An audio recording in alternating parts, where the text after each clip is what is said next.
O God, may your spirit and guidance be in us as we work for the benefit of all our people, for peace and justice in our land, and for the constant recognition of the dignity and aspirations of those whom we serve.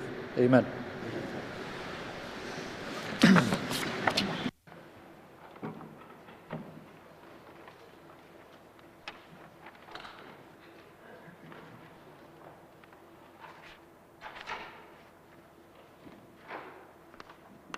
Good afternoon, ladies and gentlemen. Minister's statement. The Honourable Premier. Mr. Speaker, I wish to advise members that the Honourable Wally Schuman will be absent from the House today and tomorrow to attend the Federal Provincial Territorial Ministers of Tourism meeting in Calgary, Alberta. Thank you, Mr. Speaker. Merci. Minister's statements. Minister statements. Member statements. Member for Mackenzie Delta. Thank you, Mr. Speaker. Mr. Speaker, next month, after we've all gone home to our communities, we'll see communities, provinces and territories across the country recognizing National Housing Day. Since 1998, this has been considered a day of action on the urgent housing needs of many Canadians. On November 22nd, Mr. Speaker, I hope you'll remember this statement because, like so many northern communities, housing needs in the Mackenzie Delta are urgent also. I'm talking about families on the waiting list for 3 years or more with no end in sight, even with letters of support from doctors expressing the urgency of their housing needs. I'm talking about young people putting off starting families of their own because there's nowhere to live. Mr. Speaker, bucking national trends, communities in my riding are actually growing. People who left to seek work or go to school in Nunavik, Yellowknife or Whitehorse want to come home. And the Mackenzie Delta wants to welcome them, Mr. Speaker, but the fact remains, there just aren't enough houses. Thanks to an injection of federal money and a partnership with the N.W.T. Housing Corporation, the Inuvialuit Regional Corporation is introducing new units across the settlement region. But Mr. Speaker, here's the thing. I understand these won't be additional units.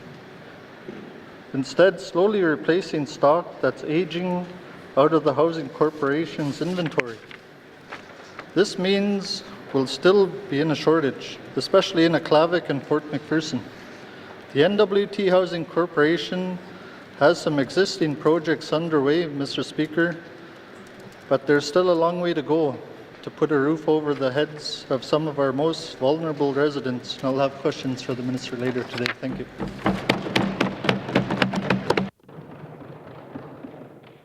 Merci. Member statement. Member Ika Goodan and the Member Cam Lake. Thank you, Mr. Speaker. Mr. Speaker, I'd like to speak on a topic which I know is on the minds of many Northerners, Aurora College.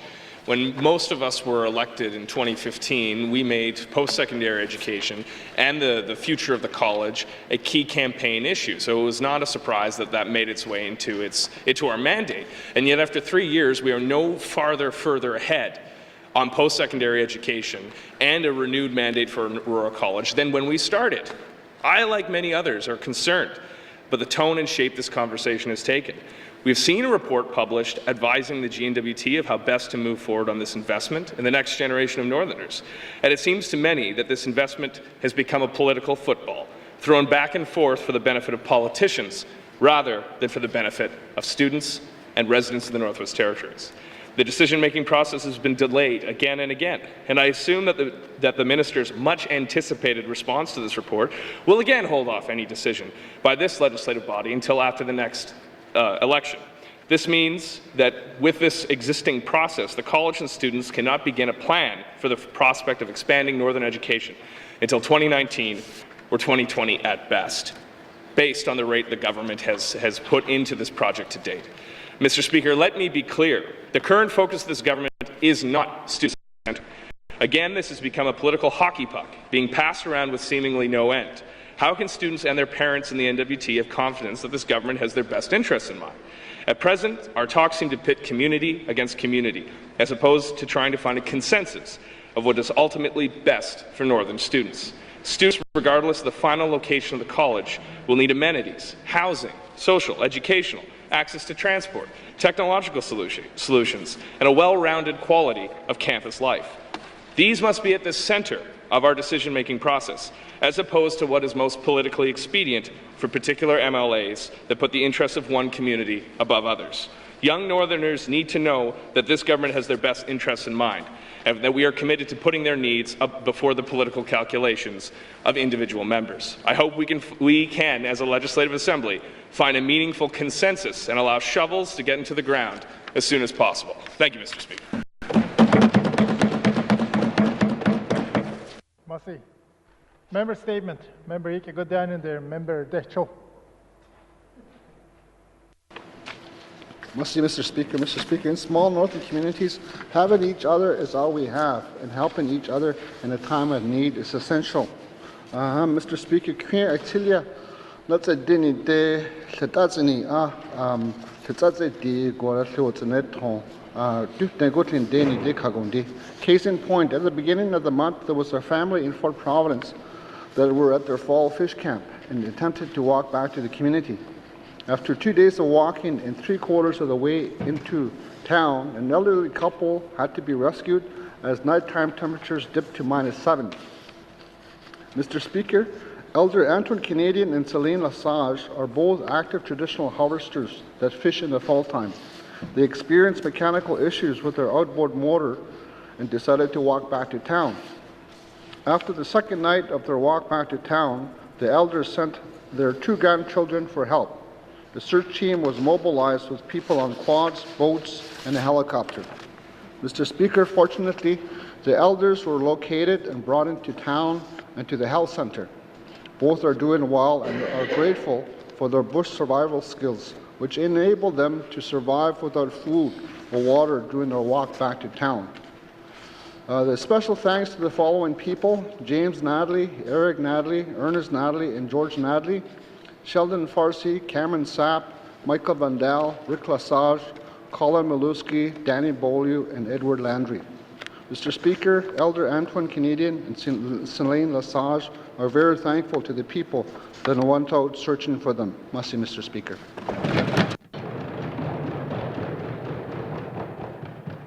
Massey. Member statement. Member Ike Godanen there. Member Nehende. Mr. Speaker, before I get into my member statement, I would like to inform the House I'm going to be out of the House on Tuesday to Thursday for personal issues. Thank you. Mr. Speaker, during my visit to the community of Fort Liard and Wrigley, the chiefs were questioning why the GNWTs are charging members or looking at charging band members that have traditional cabins $840 per year. This goes against Treaty 8. The chiefs were able to share with me the report of the Commissioner for Treaty Number 11, dated October 12, 1921. The author of the report was D.C. Scott, Esquire, Deputy Superintendent General, Department of Indian Affairs. This report was done by the Deputy Superintendent, which helped me forward Treaty Number 11. In the report, there are a number of quotes I'd like to share. I've had several meetings with them, Fort Providence Indians, and explaining the term of treaty. They were very adept in asking questions here, and as all other posts where the treaty was signed, the questions asked and the difficulties encountered were much the same. The Indians seemed afraid, for one thing, that their ability to hunt, trap, and fish would be taken away from or curtailed, but were assured by me that this would not be the case, and the government will expect them to support themselves in their own ways. And in fact, there were more twine for nets and more ammunition were given under the terms of the treaty than any other of the present preceding ones. This went a long way to calm their fears. And second one, and also the Indians' rights, title, and privilege whatsoever to all other lands where situated in the Yukon, the Northwest Territories, or other portions of the Dominion of Canada, to have and to hold the same to His Majesty the King and his predecessors forever. And His Majesty the King hereby agrees with the said Indians that that they shall have the right to pursue their right vocation of hunting, trapping, and fishing throughout the tax surrendered or as therefore to subscribe, subject to such regulations as may from time to time be made by the Government of Canada, acting under the authority of His Majesty, and saving and expecting such tax as may be or taken up from time and settlement, mining and trading or other purposes. Now, with this in mind, they are wondering why the N.W.T, Department of Lands, are about to Member Nahende, Nitligantia Sadze Lahonwonde. speak, ask unanimous consent to finish my statement. Merci. Member Nitligantia Sadze Suha Adionde Amik Anyone. Merci. What you anyone? Member Nahende, Nitligantia. Mr. Speaker, and I thank my colleagues, are able to supersede Treaty 11 and impose the lease fee on their traditional cabins, which will cause them hardship in their ability to hunt, trap, and fish. They had the right to use this land and build their traditional cabins as they saw fit in their traditional territories. Now, they, N.W.T, is saying, nope, that is not right, and they want to certain locations they must pay $840. Later today, I'll have questions for the Minister of Lands. Thank you, Mr. Speaker. Merci. Member statement. Member Ike Goodman and the member Satu. Thank you, Mr. Speaker. Waste recycling is a consistent effort. These efforts can be measured by the tidiness and organized appearance of community landfills. Mr. Speaker, ENR delivered in 2009 a waste landfill audit per community. This audit included a recycling cost. The inventory included such items as household appliances, barrels of waste fluids, batteries, tires, etc. Mr. Speaker, ongoing arrangements were made since the study delivered, but as we know, waste is an ever-generating one and the opportunity of disposal. Mr. Speaker, solutions for improving the waste or the management of waste resources need to consider the diverse interests of all our groups producing and managing waste. The N.W.T's unique challenges include our northern climate, small and isolated population with a lack of all-seasonal roads to licensed facilities. Mr. Speaker, in preparation for the upcoming winter road season, discussions with our northern communities must take place now for a disposal plan to the appropriate licensed waste facilities in the south.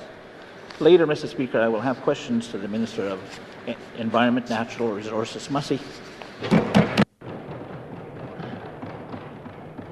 Merci. Member statement. Member Ike Goodman and the member Tunde Wolode. Merci, Mr. Speaker. Mr. Speaker, today I will talk about the possibilities of direct funding by the N.W.T Housing Corporation to some Indigenous communities that may be in a position to receive direct funding for the various home ownership programs delivered by the Housing Corporation. Mr. Speaker, over the past few years, there have been various strategies, initiatives, plans, and so on, all aimed at reducing core need for housing across the N.W.T. One of these strategies was announced last year by the federal government. They are calling it a Northern Housing Strategy, which provides $300 million to 3 territories over 10 years. Of this pot, the N.W.T got $36 million, which is $3.6 million per year, which is hardly anything to get excited about, and it hardly puts a dent on the core need. As this also followed, Mr. Speaker, by another federal strategy that puts $600 million towards housing for Indigenous reserves across southern Canada, which unfortunately let the N.W.T out of the equation. Mr. Speaker, I have asked the N.W.T Housing Corporation on many occasions to develop community housing plans within each community across the north. Although nothing is likely to occur anytime soon, a community housing plan can tell us what needs to be done community by community to reduce core need.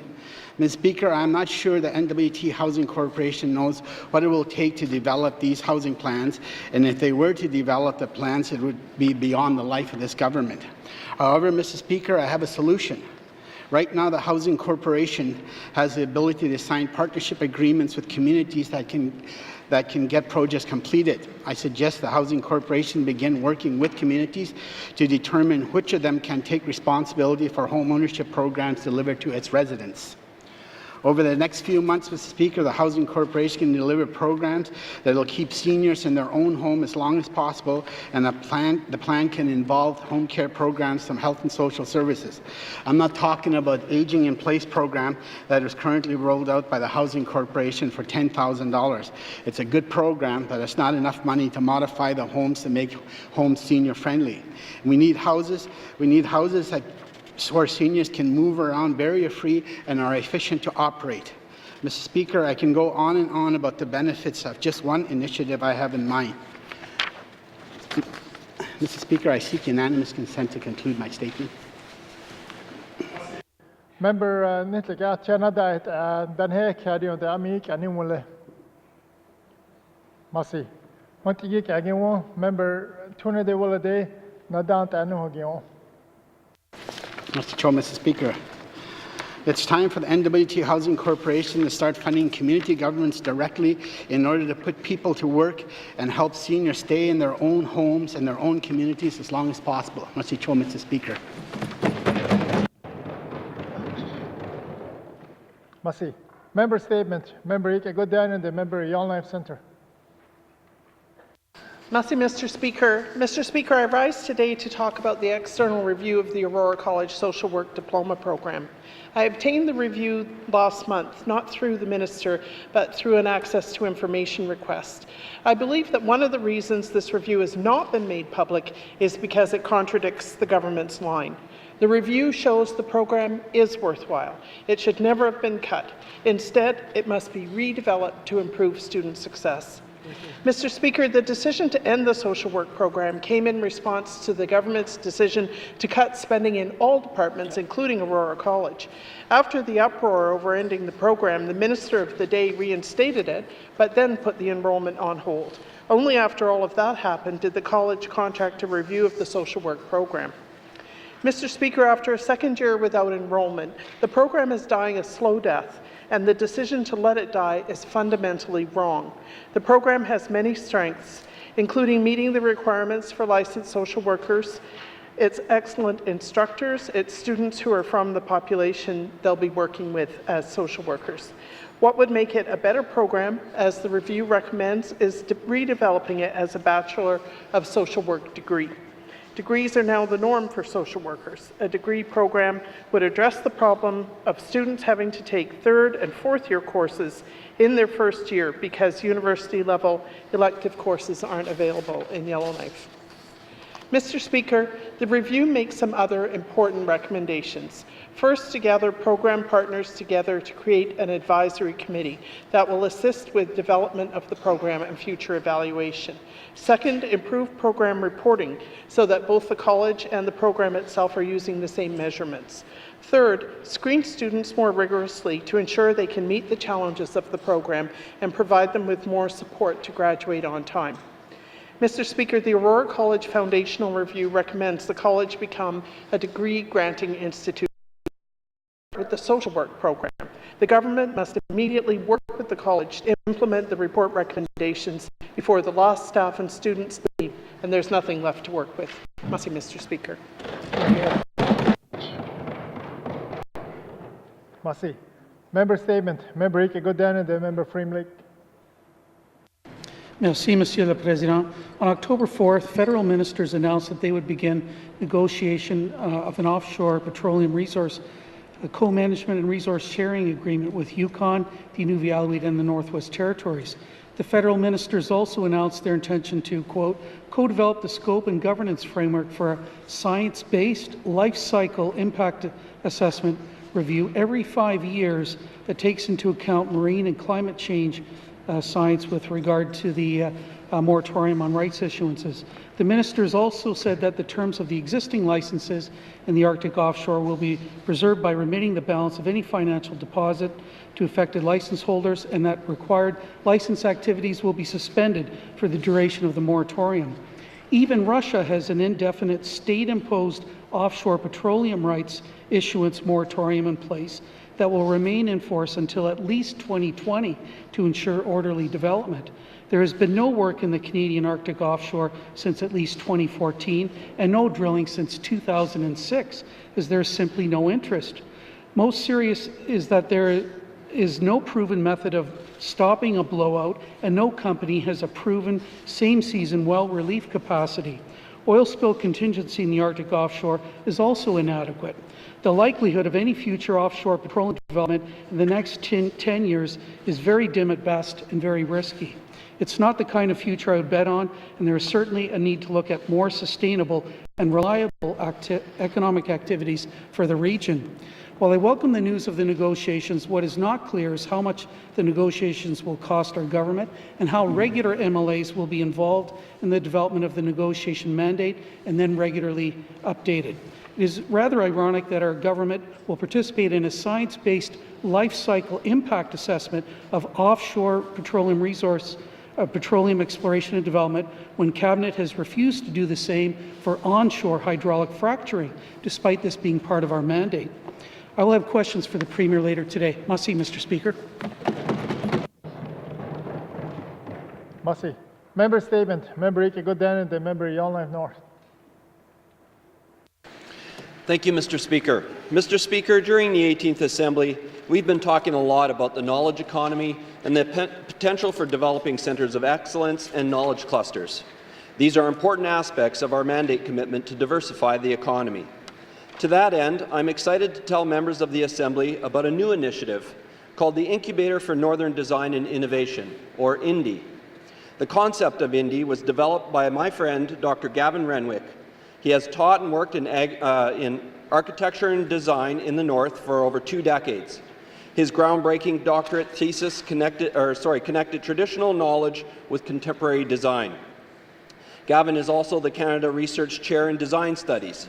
He has built an excellent Northern support team to help make INDI a reality, and the good news, the INDI team has put in a lot of hard work and will be applying to the Arctic Inspiration Prize for additional funding support as of today, and I am super proud to be the nominator for this submission. INDI will support design innovation and sustainable economies in the N.W.T. It will promote creative exchange between various ways of knowing. It will help create networks and collaborations between Northern communities, creative industries, academia, and entrepreneurs. Mr. Speaker, INDI will support the North to become a centre of new ideas by attracting innovators and creative artists, sustained by Indigenous knowledge and skill. INDI wants to bring together land-based knowledge with contemporary design thinking and technologies. It will seek pioneering ways to build community-led solutions. It will build on Northerners' unique land-based knowledge to promote an economically sustainable future. INDI will inspire Northern youth and communities to link areas of social innovation, design thinking, social learning, and creative economies. It will encourage innovation to connect local knowledge and skills with a global creative economy. Think of the examples I gave a while back about the young Indigenous woman who develops an app to teach others the history of her peoples and sells it online, or the young Indigenous man who learns from his elders how to build teepees and goes on to design homes that are better suited for his people's way of life. Mr. Speaker, I seek unanimous consent to conclude my statement. Thank you, Mr. Speaker.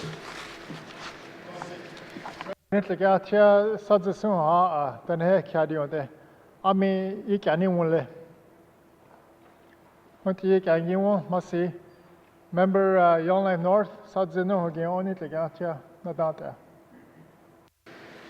Thank you, colleagues, and thank you, Mr. Speaker. Mr. Speaker, I am excited to be working with its strong founding team, and I'm proud to be the nominator of INDI for the Arctic Inspiration Prize. Colleagues, please join me in congratulating Dr. Renwick, Dr. Chetwin, and the rest of the INDI team on their efforts to date in developing the Incubator for Northern Design and Innovation. Thank you, Mr. Speaker.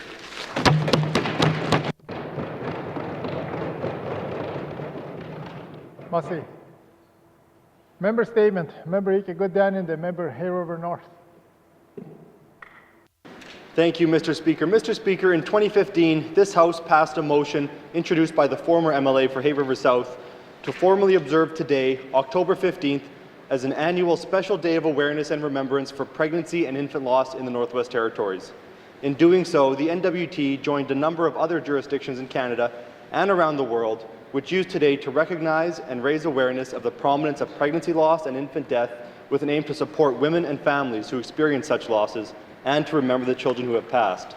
Sometimes, Mr. Speaker, the world isn't fair and a child is lost and no one's at fault. And all we can do is be mindful, offer support, and attempt to console. However, today reminds us that we must also work to provide the education and prenatal care required to reduce preventable losses and ensure that every child is given the greatest opportunity possible to grow up. The loss of a pregnancy or infant can take a heavy emotional toll, and parents can often feel isolated in their grief. One of the goals of today is to help break that isolation by starting a conversation that will allow parents to open up and work towards healing. To that end, there's a candlelight vigil today known as the International Wave of Light. Candles will be lit at 7 p.m. local time in countries all around the world and remain lit for 1 hour. That means that for 24 continuous hours, when candles are put out in one time zone, they are lit in another. Hay River's event will begin at 7 p.m. tonight at the Recreation Centre. Everyone is welcome to attend and light a candle in remembrance of a baby that was taken too soon, or to show support for the women and families in Hay River and around the world who have experienced this type of loss. Thank you, Mr. Speaker.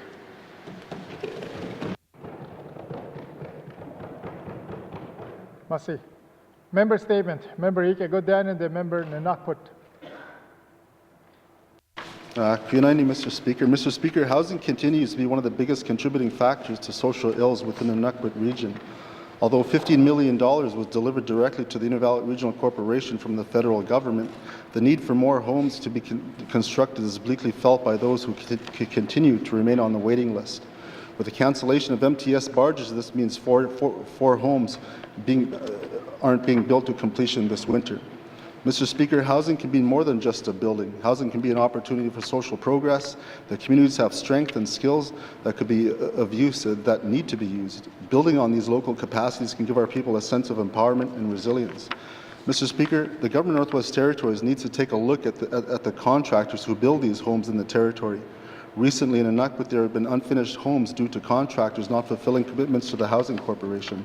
Ultimately, this has a ripple effect to the residents who are homeless, residents who are on the waiting list, and residents who are, or Northerners who are scheduled to move into a new home. Mr. Speaker, we hope that this will encourage the Northwest Territories Housing Corporation to monitor progress, inspect projects, and do a better job than average, as this business costs money at the end of the day. Mr. Speaker, I'm looking forward to see how the partnership between the Untitled Regional Corporation and the Northwest Territories Housing Corporation rolls out, as it could have positive impacts for all Northerners. Mr. Speaker, we must think progressively when it comes to housing to improve the quality of life for all Northerners. Thank you, Mr. Speaker. I'll have questions for the Minister of Housing later. Good night. Merci. Member statements. Member statements. Returns to oral questions. Returns to oral questions. Recognition of visitors in the gallery. Members, I'd like to draw your attention to visitors in the gallery. I'm pleased to recognize Ms. Patricia Chaychuk here with us as a clerk of Legislative Assembly of Manitoba.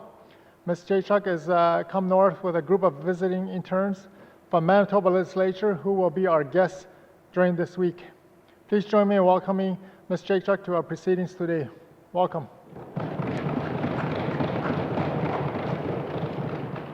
Recognition of visitors in gallery. Member for Inuvik Twin Lakes. Thank you, Mr. Speaker. Mr. Speaker, I'm very pleased to welcome my wife, Judy, to the gallery and to the Assembly. And she's also a constituent of Inuvik Boot Lake. And speaking of constituents, I would like to recognize Donna Rogers, who is a constituent of Inuvik Twin Lakes. Thank you, Mr. Speaker.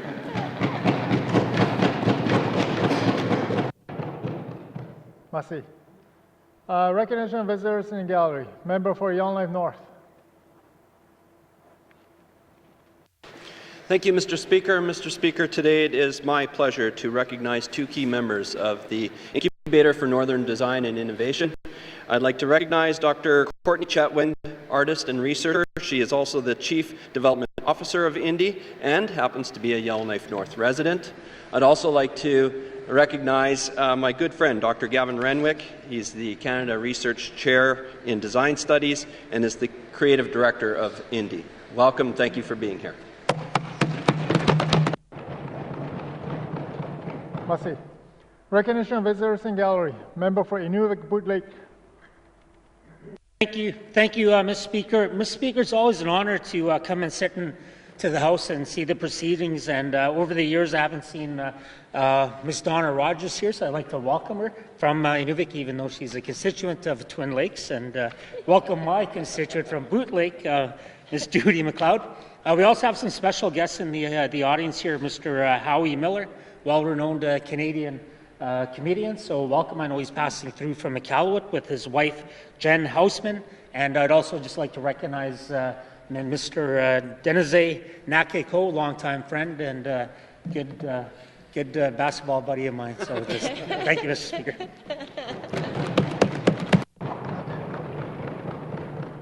Merci. Recognition of visitors in gallery. Member for Cam Lake. Thank you, Mr. Speaker. I'd like to recognize two of my constituents from the fine riding of Cam Lake, Ms. Heather Nakeko and Denise Nakeko. Thank you for being here today. Merci. Recognition of visitors in gallery. Member for Thabacha. Thank you, Mr. Speaker. There are several directors of family violence shelters in the Northwest Territories today in the Assembly, and I'd like to recognize April Davies from Fort Smith Sutherland House.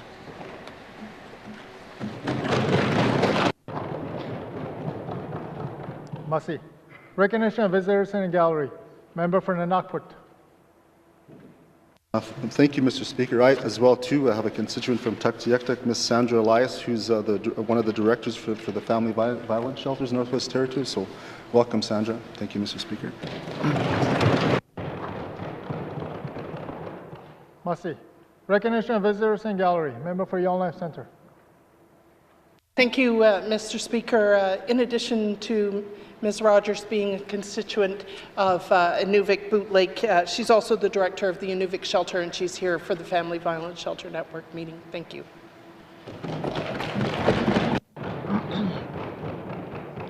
Merci. Recognition of visitors in gallery. Recognition of visitors in gallery. If we miss anyone in the gallery, welcome to our proceedings. It's always nice to have an audience as part of proceedings. Merci. Acknowledgments. Member for Yellowknife Centre. Mr. Speaker, I rise today to acknowledge a former constituent, Jack Sigvaldson, who died this summer. Beginning in 1971 with the feisty Yellowknifer newspaper, SIG as he was known, built Northern News Services into a consortium of 7 newspapers across 2 territories, running the N.W.T. largest largest printing service, and with a payroll approaching 100 people. In June 2012, Jack Sigvaldson was awarded the Canadian Journalism Foundation's Lifetime Achievement Award for his contributions to journalism and democracy across the North. Please join me in applauding the life and work of Jack Sigvaldson. Merci.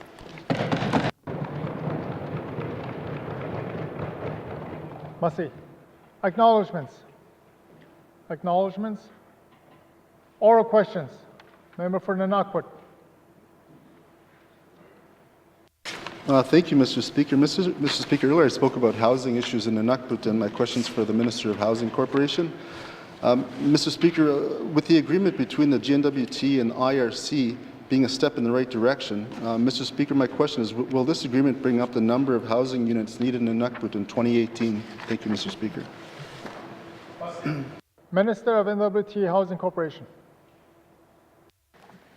Thank you, Mr. Speaker. Mr. Speaker, under the 2016 federal budget, the member is right, $15 million was allocated directly to the IRC for 24 public housing replacement projects in the 6 Inuvialuit settlement region communities. These will not be additional units, unfortunately, for the Housing Corporation's portfolio, but will be replacing aging buildings with more energy efficient and modernized units.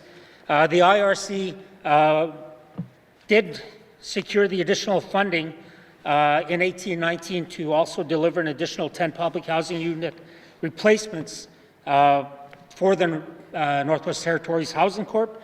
We continue to look forward working with them and working with the plan to develop more housing units in the ISR region. Merci, Mr. Speaker. Merci. Oral question, Akita member Nanakput. Thank you, Mr. Speaker. Mr. Speaker, I appreciate the response, although I think with the population rising in all of our regions in the territory, I think housing needs to grow as well with the population. Mr. Speaker, can the minister give detail to the agreement and the importance of hiring local subcontractors in the 4 Nunavut communities and the need to grow local capacity? Thank you, Mr. Speaker. Minister of N.W.T. Housing Corporation. Thank you, Mr. Speaker. Mr. Speaker, most recently I had the opportunity to open the Sixplex in Inuvik and also look at the work that was being done with a local contractor working under IRC. And we're working towards a common goal, Mr. Speaker, and that goal is affordable, adequate, and suitable housing for the Inuvialuit people and the residents of the region. That memorandum of agreement details the IRC and our role as N.W.T. Housing Corporation with respect to planning, construction, inspection, and other aspects of project implementation, and also confirms the arrangements to transfer the constructed asset to the N.W.T. Housing Corporation for a nominal price, which the Housing Corp will be responsible for program afterwards, and we continue to look forward to having those kind of arrangements with the IRC. Thank you, Mr. Speaker. Oral question, Tada member Nanakput. Thank you, Mr. Speaker. Mr. Speaker, partnerships are essential for, especially when it comes to housing.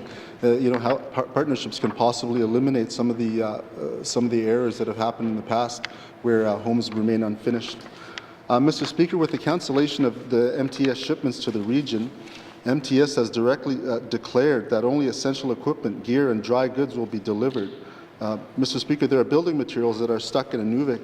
Homes are essential to the region. Mr. Speaker, will the building materials that were scheduled on MTS barges be delivered to the communities in the Nunavut region on the upcoming airlift? Thank you, Mr. Speaker. Minister of N.W.T. Housing Corporation. Mr. Speaker, I've been assured that the cancellation of the MTS shipments will not impact any new construction within the Nunavut communities, with the exception of Polituck that had some mechanical materials, including water and sewer tanks, scheduled for the barging. We are assessing the situation and make sure that we address it, and I will confirm and commit to keeping the member and his constituents updated on that. Thank you, Mr. Speaker. Member Nanakput. Thank you, Mr. Speaker. I appreciate that. Mr. Speaker, they mentioned that they're replacing homes, and hopefully that the 4 homes that are being replaced are not taken offline before the completion of this, which may mean next year if we don't get the materials. Mr. Speaker, my final question, with the population growing in the Northwest Territories and in Nunavut, Mr. Speaker, how many more homes will this open up specifically in Polituck, Sax Harbor, Huluhuktuk, and Tuktoyaktuk with the agreement between the IRC and the GNWT? Thank you, Mr. Speaker. Minister of N.W.T. Housing Corporation. Thank you, Mr. Speaker. Mr. Speaker, in the 18-19 capital plan, we have major retrofits planned for 11 units in the Nunavut communities, 10 public housing units, 1 help unit. We're also in 19-20 planning for 5 major retrofits and also looking at bringing in materials and labor to construct other market rental units for nurses, for teachers. And as I mentioned, I will continue to keep the members apprised of the work that we're doing in all of the communities across the Northwest Territories. We also do have a new home program where we're looking at creating 11 units across the Northwest Territories to get people that are in public housing units right now into new home ownership programs, and we'll keep members apprised of that as we move forward. Thank you, Mr. Speaker. Oral question, the member Trinidad Willade. Mr. Speaker. Mr. Speaker, I talked today about on my member statement about maybe direct funding. I have some direct funding from the Housing Corporation. I have some questions for the Minister responsible for the Housing Corporation. On Friday, the Minister responsible made a Minister statement on housing in the Huicho region. Part of that was striking a working group to begin working on some of the critical housing issues, as he referred to it as. Pardon me, I'd like to ask the Minister if he is prepared to work with other working groups, like perhaps a working group that covers the communities in my riding. Thank you, Mr. Chair. Mr. Speaker. Minister of N.W.T. Housing Corporation.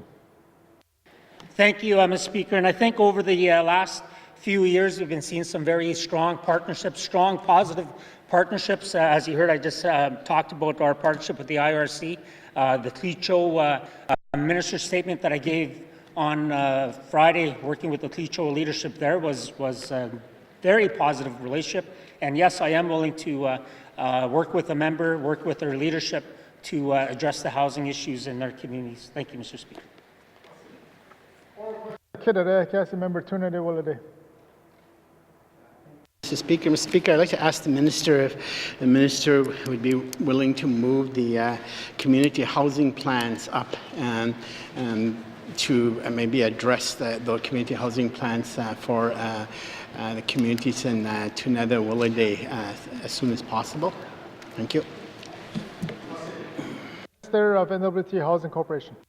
Thank you, Mr. Speaker. As you heard last week, I did mention that a community housing planner has been hired. We're in the preliminary planning work is underway, and we want to make sure that we address the communities that do have some of the higher housing needs. The housing plans will identify areas of need, as well as direct resources to increase opportunities for strategic planning, and we will be working with the leaders and the stakeholders in the communities to develop a very detailed plan to address the needs, and I mentioned them last week.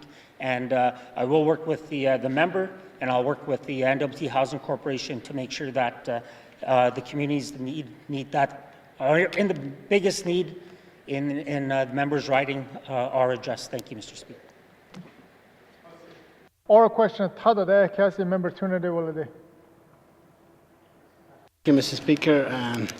Mr. Speaker, one of the items I spoke on during my member statement was the program rolled out by the Housing Corporation called Aging in Place, which is a good program. There's a lot of seniors taking advantage of it. It addresses a lot of the annual maintenance items and some emergency items, and there's enough money to do that, but there's not enough money in that specific program to really allow seniors to age in place, and by that I mean it's not really enough money to make a unit barrier-free or make a unit seniors-friendly and so on.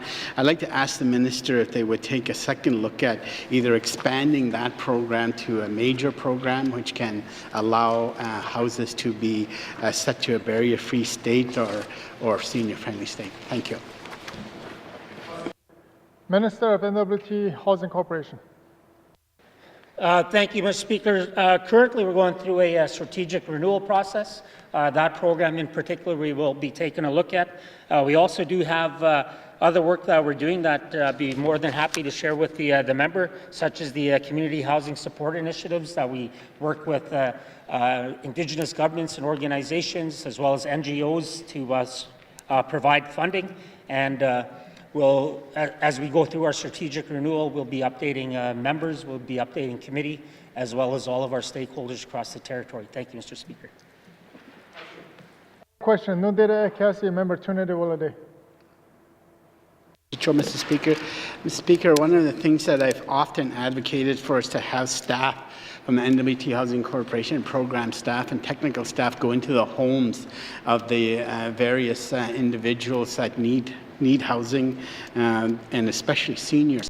I'd like to ask the Minister if there is a new way of approaching at least the homeownership seniors, seniors that own their own homes, and go into the houses with the program officers and technical officers at the application review time, so that the seniors don't have to then go to a central location where the officers are waiting to receive the applicants. I'd like to ask the minister if he would give direction to his staff to make sure that if there's a senior household home ownership person, that the officers are entering into their homes to take the application.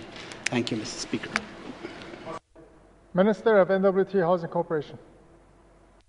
Thank you, Mr. Speaker. And Mr. Speaker, that's a concern that I've heard from various members during my tenureship as Minister of Housing. We will take a look at it and ensure that we work with our seniors. They're one of our most vulnerable demographic, our most vulnerable peoples. And we want to make sure that they can have a adequate and safe living place, and we want to make sure that we support that. And we will take a look into that. We'll work with our district officers and our local housing authorities. Thank you, Mr. Speaker. The member Yellowknife Centre. Merci, Mr. Speaker. Mr. Speaker, my questions are for the Minister of Education, Culture and Employment. I have called the Minister's attention to the Aurora College Foundational Review recommendation for the creation of a degree-granting polytechnic, and I'm aware that she's now working on that.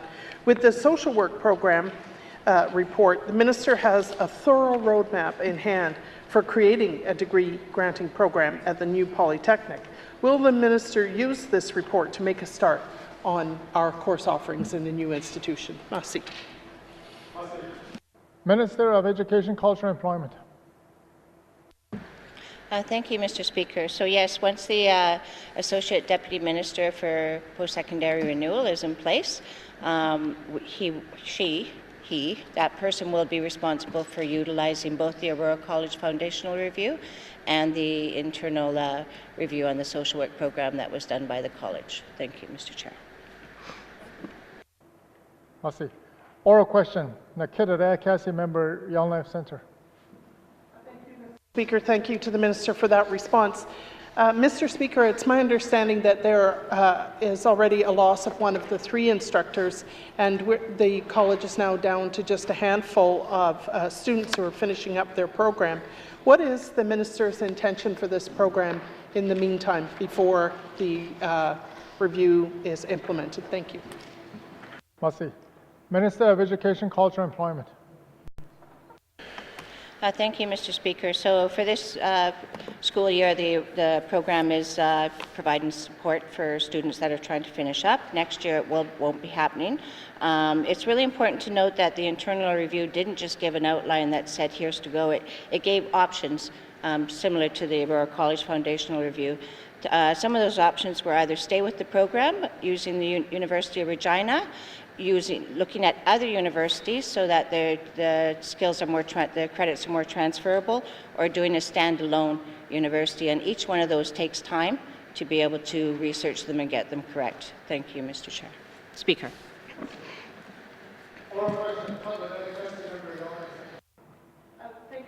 Mr. Speaker, what I'm trying to have the Minister answer is who will be left in the social work program at this time next year? What resources will be allocated to it? Thank you. Minister of Education, Culture and Employment. Thank you, Mr. Speaker. So I can't really identify who will be left in that social work program this time next year. That is an operational decision that will be made by the Associate Deputy Minister for Post-Secondary Renewal when that person assumes their position. Thank you, Mr. Speaker. Merci. Oral question. Nundere Cassie, member Yellowknife Centre. Thank you, Mr. Speaker. Mr. Speaker, I regret that the Minister's had a full glass of mumbo jumbo for lunch, and we're not getting anywhere with trying to understand how to preserve the strengths of this program within the time that is still allotted to it. It's not too late to have the remaining staff start working on how the implementation of the report's recommendations could happen. And so What is standing in the way of this? And it can't be the hiring of this Associate Deputy Minister. He's working at too high a level to start worrying about which elective social work students are going to be taking.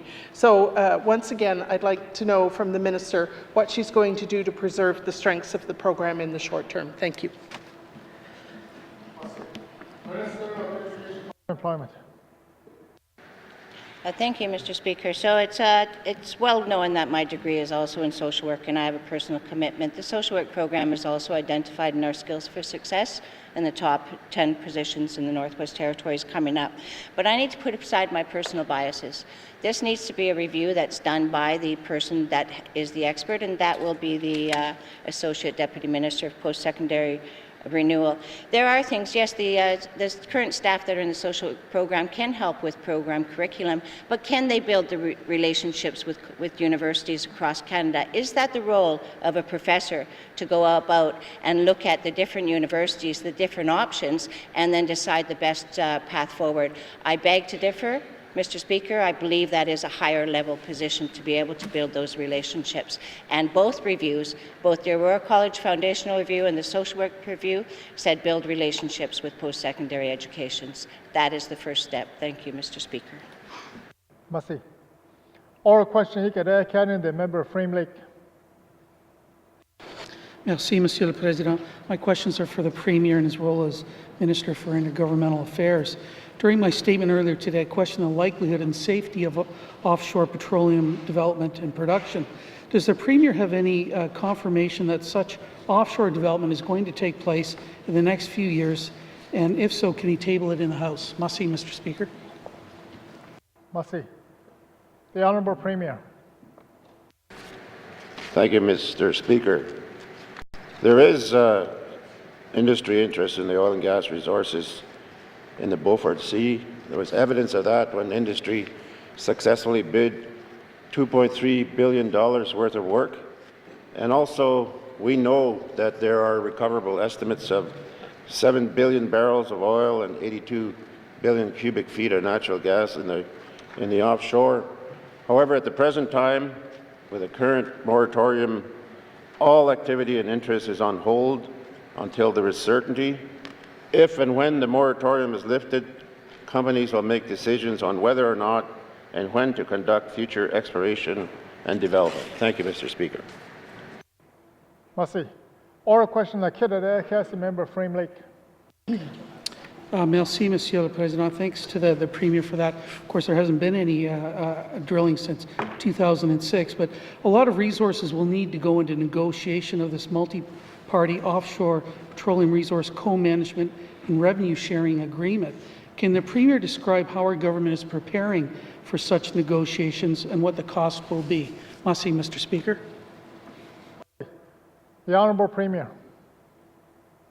Thank you, Mr. Speaker. In 2014, the government of the Northwest Territories met with Canada, IRC, and the Yukon to look at the initial discussions around interest to inform Canada's mandate development process.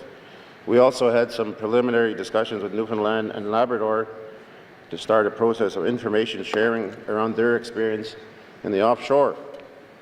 However, with the announcement of the moratorium, we haven't done any further work. We will be seeking a contract negotiator with expertise in oil and gas, and committee has requested a briefing to provide input before the Government of Northwest Territories finalizes its negotiating approach, and I'll be pleased to provide a briefing to committee. Thank you, Mr. Speaker.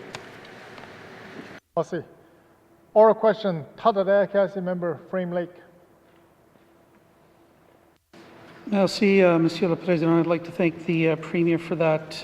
Sounds like we really haven't done much work on this over the last while.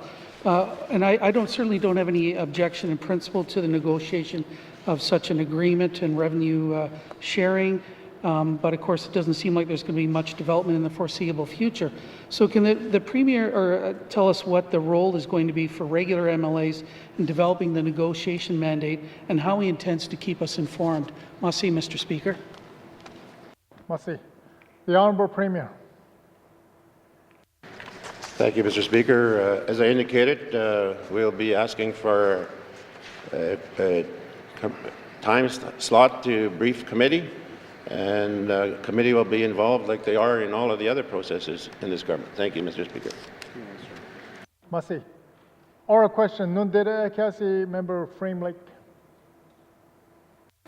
Merci, Monsieur le Président. I look forward to that briefing, of course. I was very pleased to see that the Premier has agreed to a science-based life cycle impact assessment review of the Arctic offshore rights issuance moratorium every 5 years that will take into account marine and climate change science. This raises the question around why Cabinet has refused to carry out a similar review of onshore hydraulic fracturing.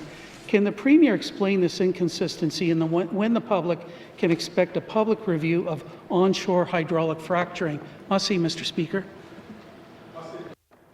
The Honourable Premier. Thank you, Mr. Speaker. There is no onshore hydraulic fracturing going on, so there's nothing to review. And the science-based review of offshore development was a federal decision that accompanied their decision to put a moratorium on offshore on oil gas licensing in the Arctic. We made it very clear that we didn't support a moratorium, and we agreed to participate in the review because we felt that would be one of the ways to work to get rid of the moratorium. And we're very pleased to see that the federal government has agreed to start negotiations on devolution on the offshore. And also, on the offshore, we have a strong legislative and regulatory framework to oversee oil and gas development, and they are subjected to the Mackenzie Valley Resource Management Act and the Mackenzie Valley EIRB. Thank you, Mr. Speaker. Merci. Oral question, the member Mackenzie Delta. Thank you, Mr. Speaker. Mr. Speaker, follow up to my member statement. I have 2 questions for the Minister responsible for the Housing Corporation. Mr. Speaker, I'd like to ask the Minister, how is the Housing Corporation planning to increase housing stock in the Mackenzie Delta communities over the rest of the 18th Assembly? Thank you, Mr. Speaker. Merci. Minister of N.W.T. Housing Corporation. Thank you, Mr. Speaker. As all members know, that we do have a capital plan that we do follow. One new initiative that we are doing is the community housing plans, as I've mentioned numerous times during this session, that it's going to help identify where our needs are. Last week, I talked about some of our core need progress that has been going on. Our work with the Inuvialuit Regional Corporation is helping address those needs as well. But we have been meeting with our leadership with the Gwich'in Tribal Council to see how we can work together to address these issues, and we'll continue to have those in place as we move forward. But the community housing plans is going to help us address some of those and how we, as a government and as a corporation, spend our capital dollars. Thank you, Mr. Speaker. Merci. Oral question, member Mackenzie Delta. Thank you, Mr. Speaker. Mr. Speaker, my next question asks maybe a little too much detail, but I'll ask it anyway. I'm a member of the Standing Committee on Social Development, and that committee has often spoken with the Minister of the Territory's long waiting list for housing. I want to ask the Minister, how many people have been on the waiting list for more than 2 years? Thank you, Mr. Speaker. Merci. Minister of N.W.T. Housing Corp. Thank you, Mr. Speaker, and the member is right. It's pretty detailed. I will have to get back to him on that question on how many people have been on the waiting list over the last 2 years. It could make a lot of work, but for some of our employees, but I will get that information for him. We do know that it is a long waiting list right across the Northwest Territories. We are trying to make an indent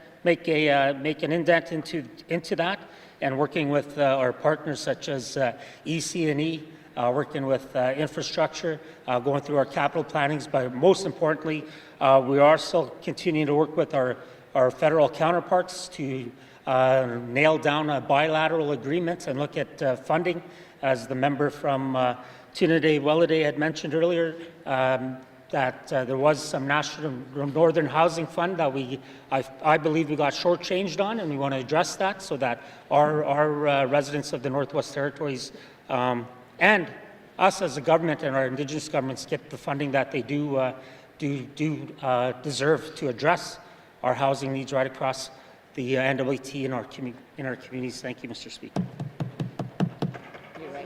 Oral question, Tadade Cassie, member Mackenzie Delta.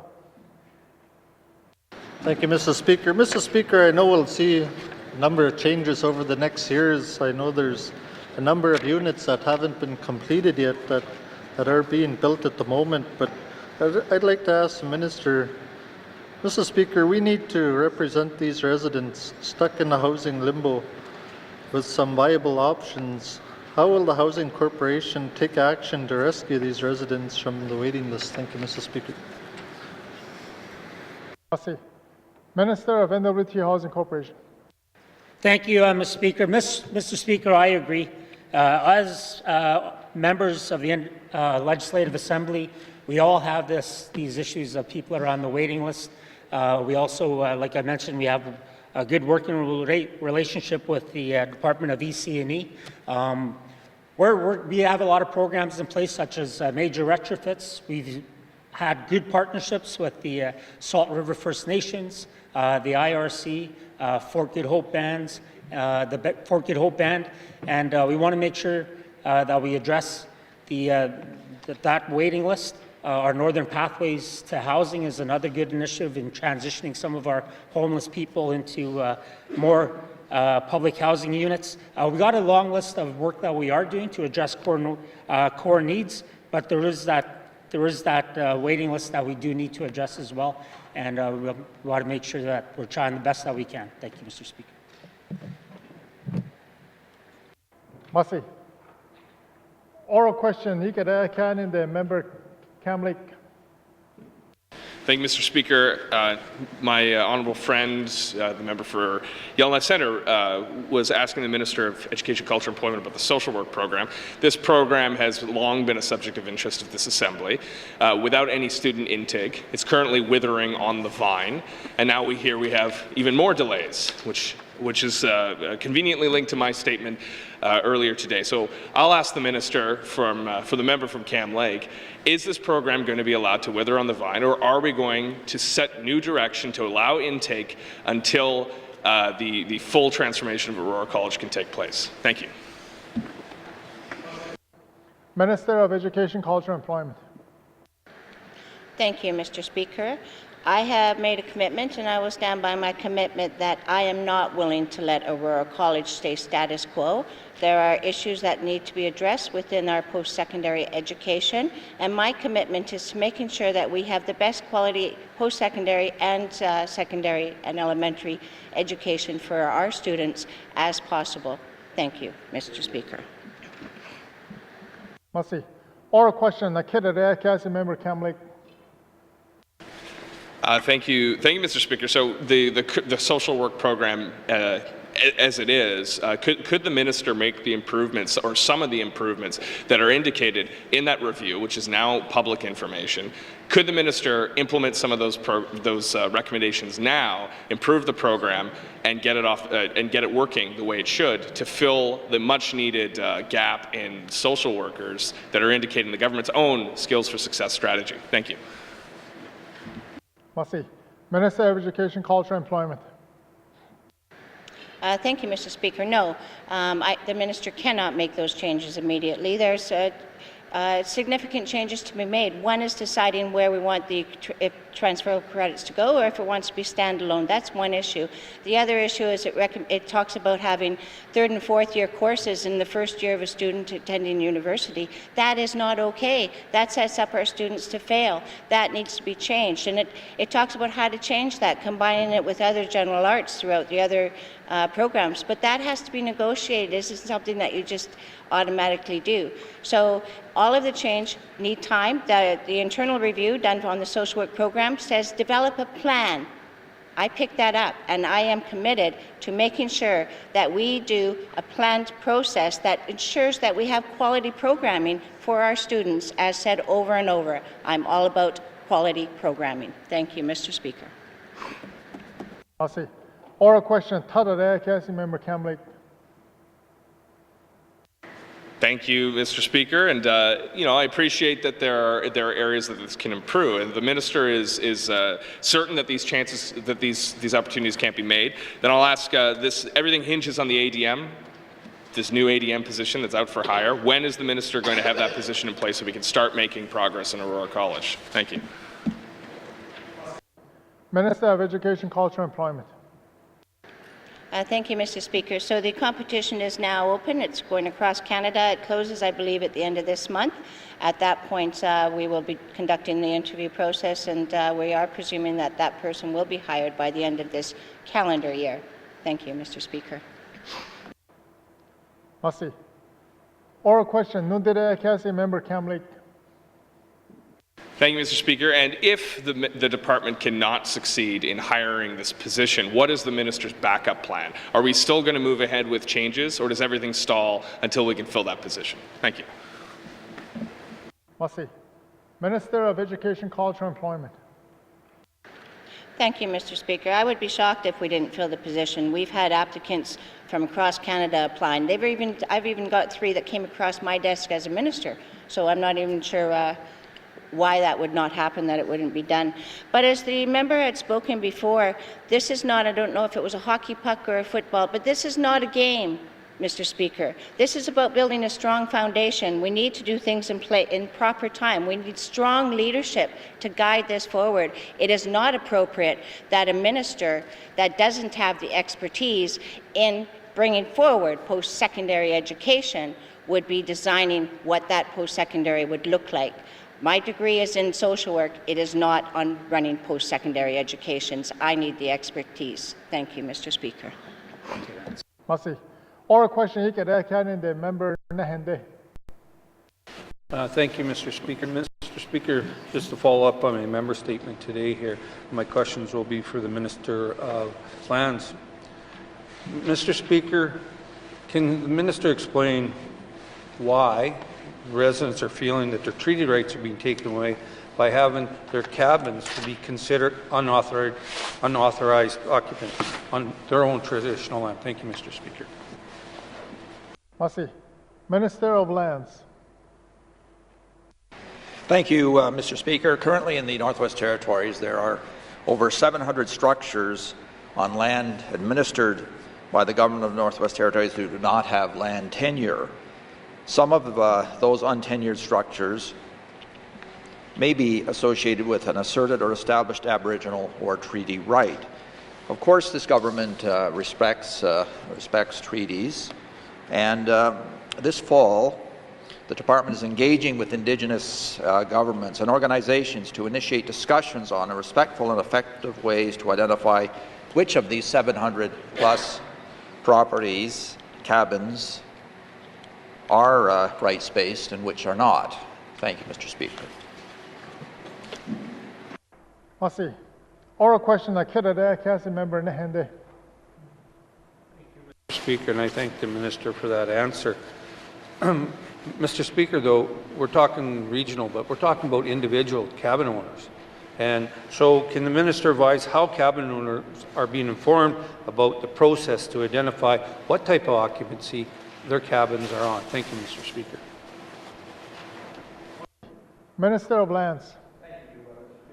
An initial step, we are reaching out to Indigenous governments across the Northwest Territories, and I see there are meetings scheduled to take place in the Nahende riding with IGOs on October 22nd and 25th, 2018. Individual cabin owners should speak to their IGOs or with the regional offices they have questions with respect to their camp or cabin. Thank you, Mr. Speaker. Merci. Oral question, Council Member Nahende. And I thank the Minister for that answer. Again, government sloughing on the responsibility. I've asked them, how can we get the government, Department of Lands, to get that information to the cabin owners? I'm not asking about Indigenous governments. I'm not asking about process. I'm asking how we're going to get that information to the residents, the ones that are the traditional people or the hunters or trappers that are out there are getting notices right now saying that, you know, you got to come in.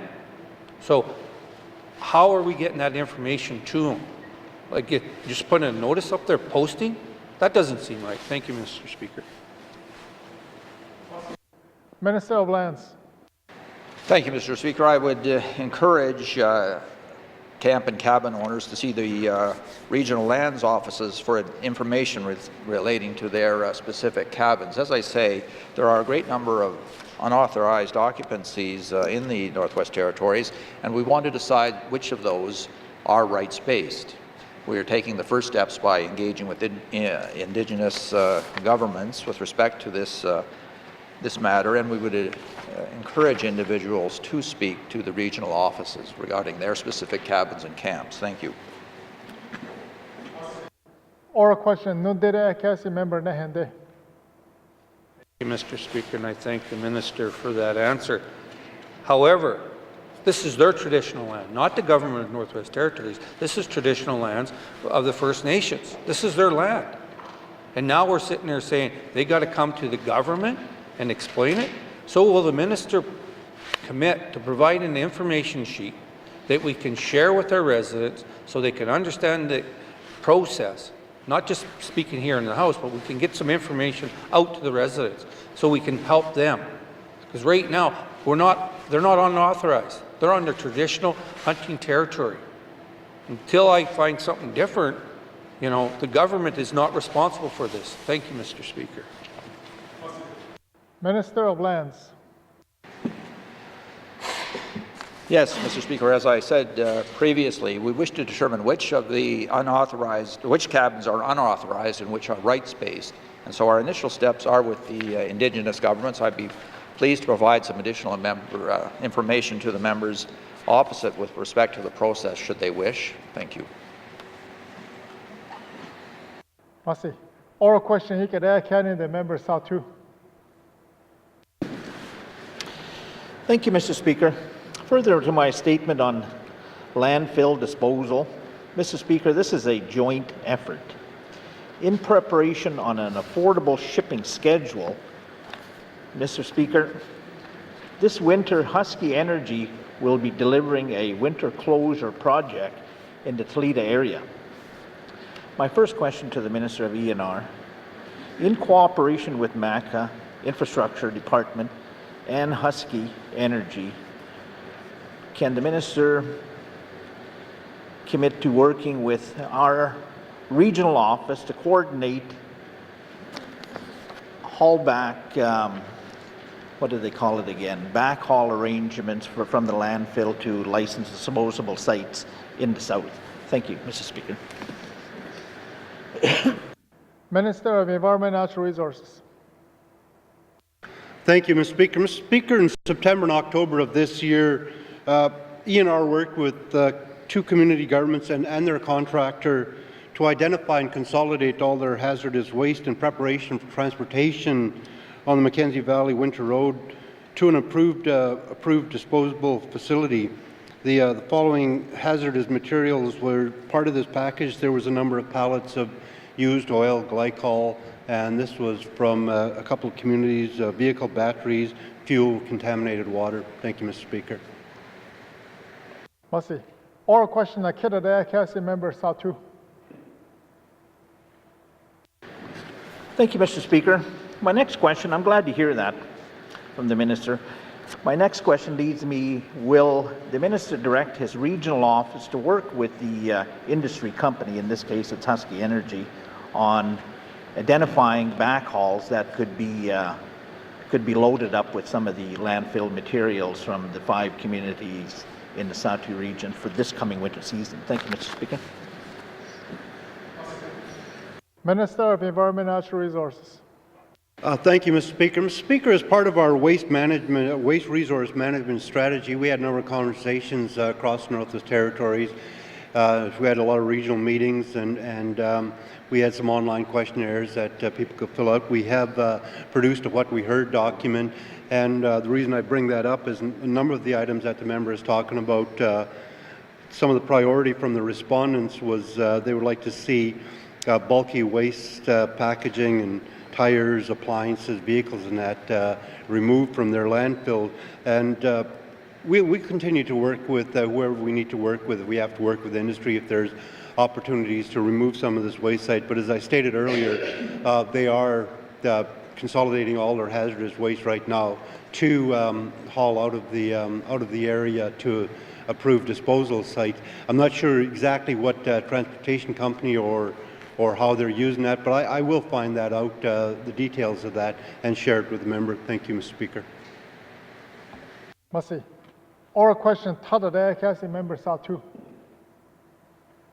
Speaker, and I thank the Minister for taking that active departmental response to try to get the waste out of the area.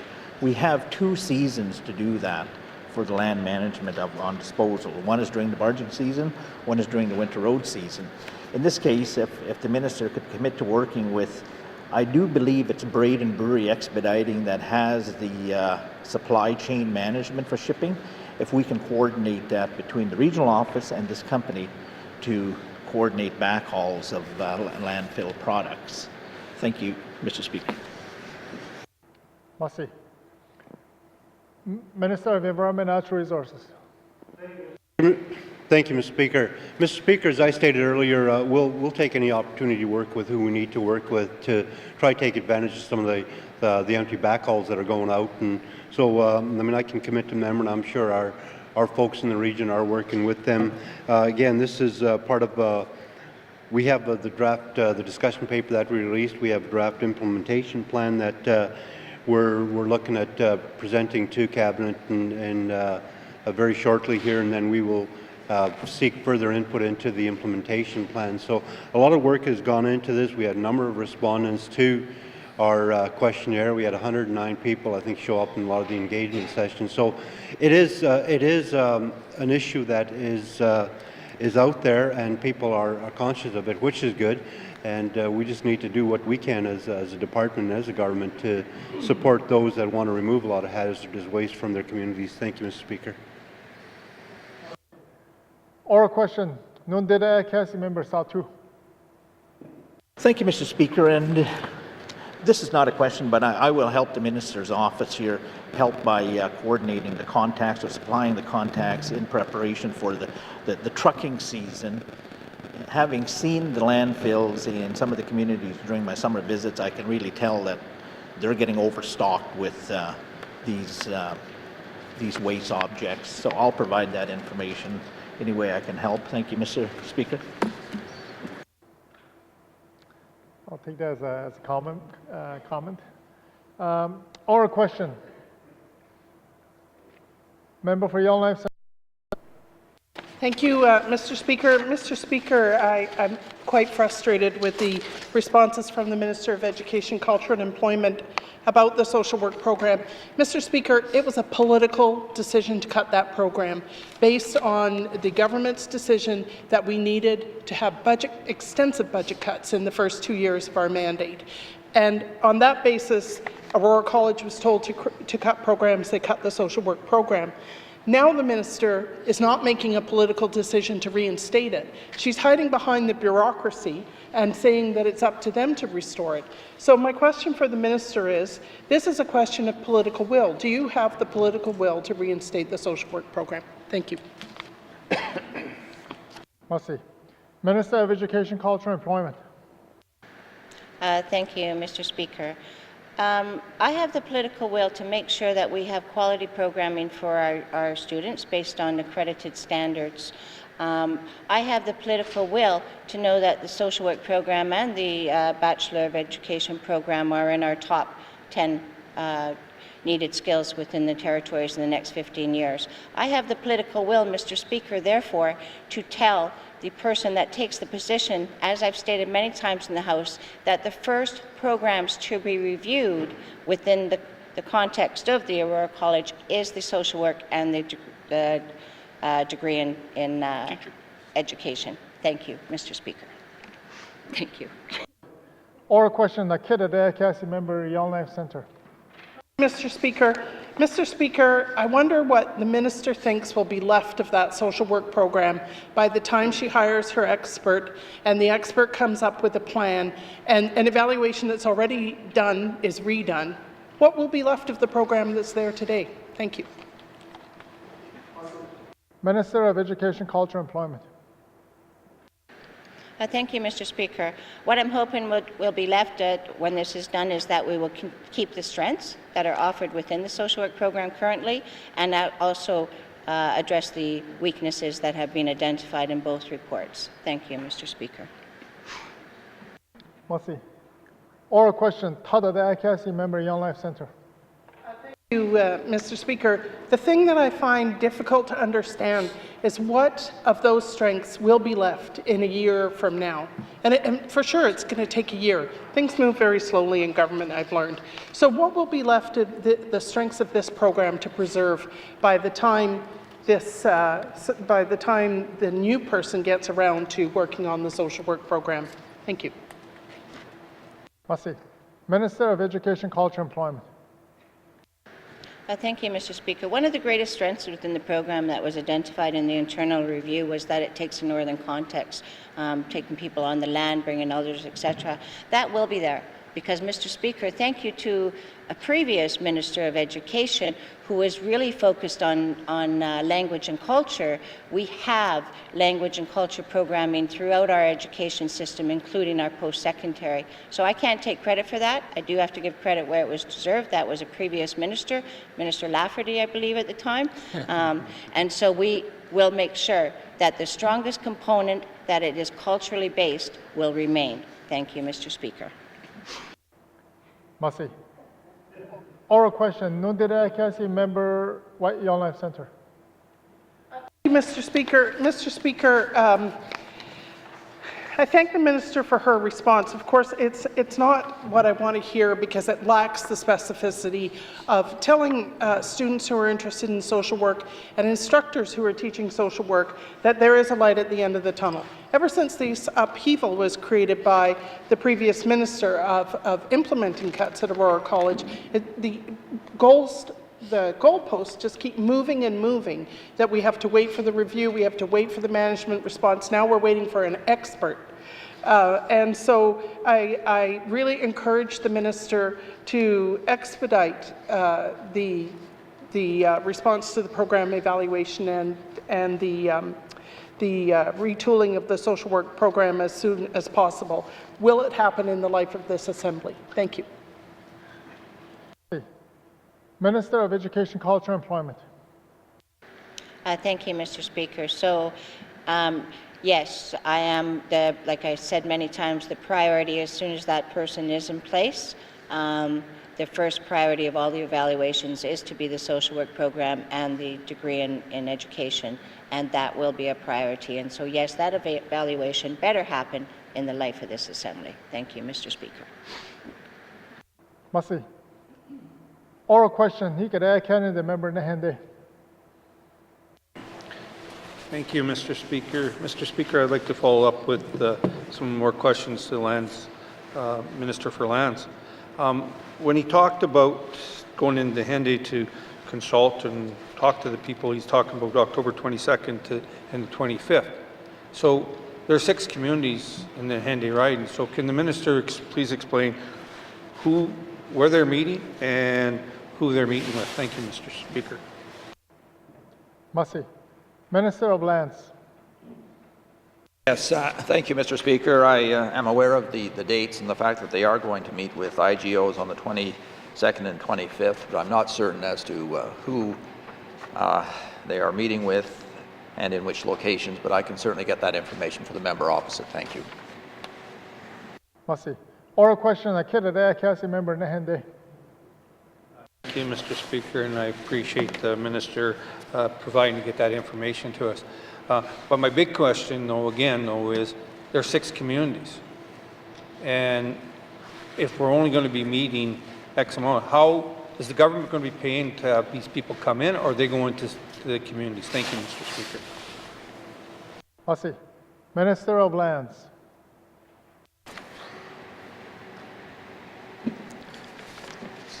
Yes, thank you, Mr. Speaker. I believe that staff is going to the Nahende riding. As I say, I'm not certain which communities they're going to, but again, we'll supply that information to the member opposite. Thank you. Masi. Oral question. Tada Kasi member Nahende. Thank you, Mr. Speaker, and I thank the minister and the staff for getting out there and talking to OGs, I think that's what he says he's calling it. I'm not too sure what that is, but I thank him for that. So I guess my next question is in regards to this information sheet.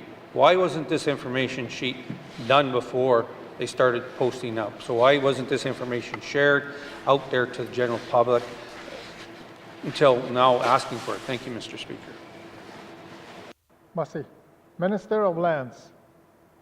Thank you, Mr. Speaker. I'm not sure of the content or context of the information sheet referred to by the member opposite, so it makes it a little difficult to answer the question, but I will look into it. Thank you. Masi. Oral question. Nundire Kasi member Nahende. Thank you, Mr. Speaker. And if the minister is confused, now I'm going to get confused because he's the one that told me they were going to do this information sheet. So, I mean, if he doesn't know what it is, we're in real deep trouble here. So, will the minister tell me exactly when that information sheet is going to be out, given to us, so we can share it with our constituents? Thank you, Mr. Speaker. Minister of Lands. Thank you, Mr. Speaker. I don't think I made an undertaking regarding the information sheet. I think I said that I would provide more information to the members opposite. As I mentioned earlier, the initial contact and communication will be with the IGOs in the various communities. There's quite an extensive list of IGOs that we have sent letters to, so that will be the initial step. And certainly I will provide the member or members opposite with more information as to the steps and process and procedure. Thank you, Mr. Speaker. Masi. Oral questions. Hikada Canada member YELLOWKNIFE Center. Mr. Speaker, for recognizing me again. This time my questions are for the minister responsible for the N.W.T. Housing Corporation. In an exchange last week with my colleague from Untitled, I was left somewhat confused about whether the every 5-year community housing survey would be completed in 2019. So my question is, will that community housing survey take place in 2019? Thank you. Minister of N.W.T. Housing Corporation. Thank you, Mr. Speaker. And in terms of the work that the N.W.T. Housing Corporation has done over the last few years, as a minister responsible, I feel that it is important to try to get that work done and completed and put all our resources and efforts into the programs I had mentioned over the last, since session started, to get done. We can go ahead with the survey, but I feel that with the questions that I've been answering in the House here, that a priority is also should be put on getting some of these people into housings rather than getting a survey complete. But I will work with the members and work with the department to come up with a plan moving forward. But we also are going through a strategic renewal within the N.W.T. Housing Corporation and want to keep members updated on that. But I feel where we are right now and the work that we're doing and building our partnerships with different stakeholders across the Northwest Territories, we are on the right track. The previous survey did give us a lot of information that has set us in the right direction. Thank you, Mr. Speaker. Masi. Oral question. Nakita Kasi member YELLOWKNIFE Center. Thank you, Mr. Speaker. Mr. Speaker, I just want to make sure that we're doing an apples-to-apples comparison. So on the Stats N.W.T. website, there's a list of N.W.T. community surveys that have taken place back to 2000. And what happens is the N.W.T. Bureau of Statistics staff collects the information about housing conditions and produces this report every 5 years. Is this report going to be completed in 2019? Thank you. Masi. Minister of N.W.T. Housing Corporation.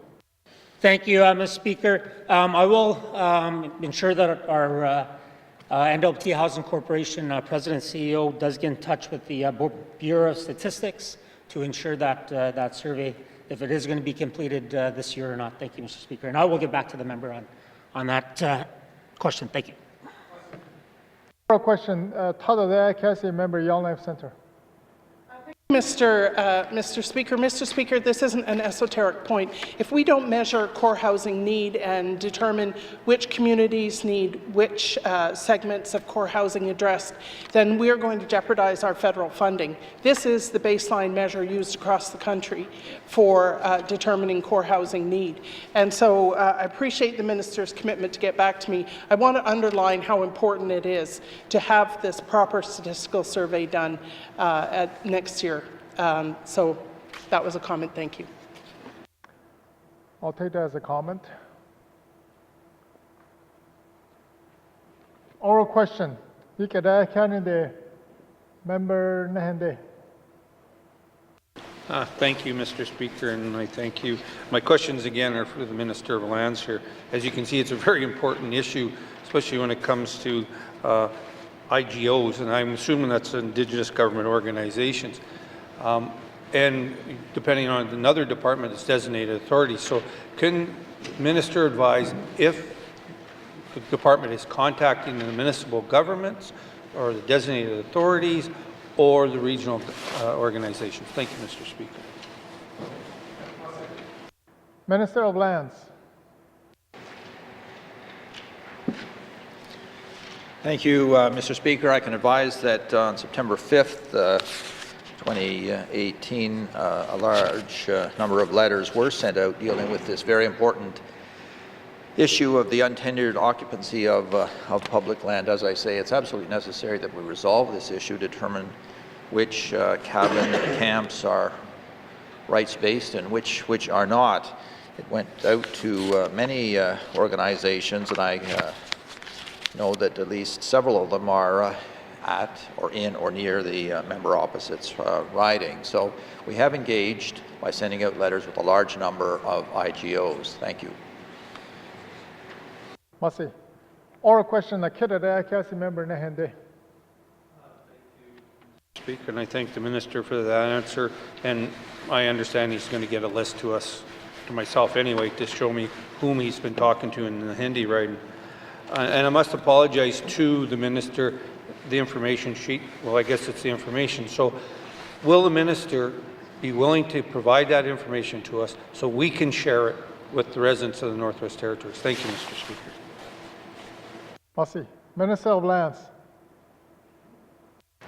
Thank you, Mr. Speaker. The member opposite has referred several times to an information sheet. I'm not sure, as I mentioned earlier, that such a sheet actually exists. Certainly, I would be willing to share additional information with the member opposite and perhaps could have a conversation later today with respect to what information he actually needs. Thank you.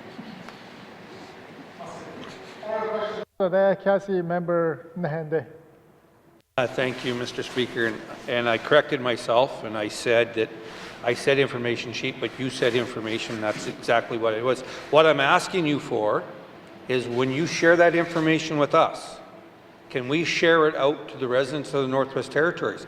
Because when we share stuff, sometimes it's confidential, and I don't want to get myself into trouble. So will the Minister provide us with clarity that we can actually share this information that we asked for? Thank you, Mr. Speaker. Masi. Minister of Lands. Thank you, Mr. Speaker. I certainly wouldn't want the member opposite to get into any trouble over this. I will go back to the department and see what information we can share, and will share that information with the member opposite. Thank you. Oral question. Nundere Cassie, member Nahende. Thank you, Mr. Speaker, and I appreciate the Minister taking my well-being into account, and I appreciate that. I thank that very much. So when we talk about unauthorized occupancy, traditional cabins are not unauthorized occupancy. That's a right. So is the government looking at asking them to actually get leases after it's all said and done? Thank you, Mr. Speaker. Minister of Lands. A step in this matter is, of course, to determine which of these cabins and camps are rights-based and which are not, because we're not sure at this time. So that's the first step, and then we will be engaging, as we are already, with IGOs with respect to the whole matter of rights-based cabins. Thank you. Oral questions on Sadze Lahon Wohonde. Written questions. Written questions. Returns to written questions. Returns to written questions. Replies to Commissioner's opening address. Replies to Commissioner's opening address. Petitions. Petitions. Reports to Standing Special Committee. Reports to Standing Special Committee. Reports to Committee on the Review of Bills. Reports to Committee on the Review of Bills. Tabling of documents. Minister of Environment and Natural Resources. Thank you, Mr. Speaker. Mr. Speaker, I wish to table the following 5 documents entitled 2017-2018 Water Stewardship Strategy Progress Review Summary, N.W.T. Cumulative Impact Monitoring Program 2017-18 Annual Report, pursuant to Section 13(1) of the Natural Resources Conservation Trust Act, the Natural Resources Conservation Trust Fund financial statements for the year ended March 31st, 2017. And pursuant to Section 16(2) and 23(3) of the Species at Risk Act, the Conference of Management Authorities Species at Risk Annual Report 2017-18 and Northwest Territories Species at Risk Committee Annual Report 2017-2018. Thank you, Mr. Speaker. Masi. Tabling of documents. Minister responsible for Worker Safety Compensation Commission. Thank you, Mr. Speaker. Mr. Speaker, pursuant to Section 106(3) of the Workers' Compensation Act, I wish to table the following document entitled Workers' Safety and Compensation Commission Annual Report 2017, Northwest Territories and Nunavut. Thank you, Mr. Speaker. Masi. Tabling of documents. Member for Yellowknife Centre. Mr. Speaker, I'd like to table a document with the title Review of the Social Work Diploma Program Final Report, April 5th, 2018. Masi. Tabling of documents. Tabling of documents. Notices of motion. Notices of motion. Notices of motion for first reading of bills. Notices of motion for first reading of bills. Motions. Motions. First reading of bills. First reading of bills. Second reading of bills. Second reading of bills. Consideration Committee of the Whole Bills and Other Matters. Bill 7, 13, 14, 15, 16, 17. Minister Statement 19-18-3. Table Document 215-18-3 with Member Hay River North in the chair.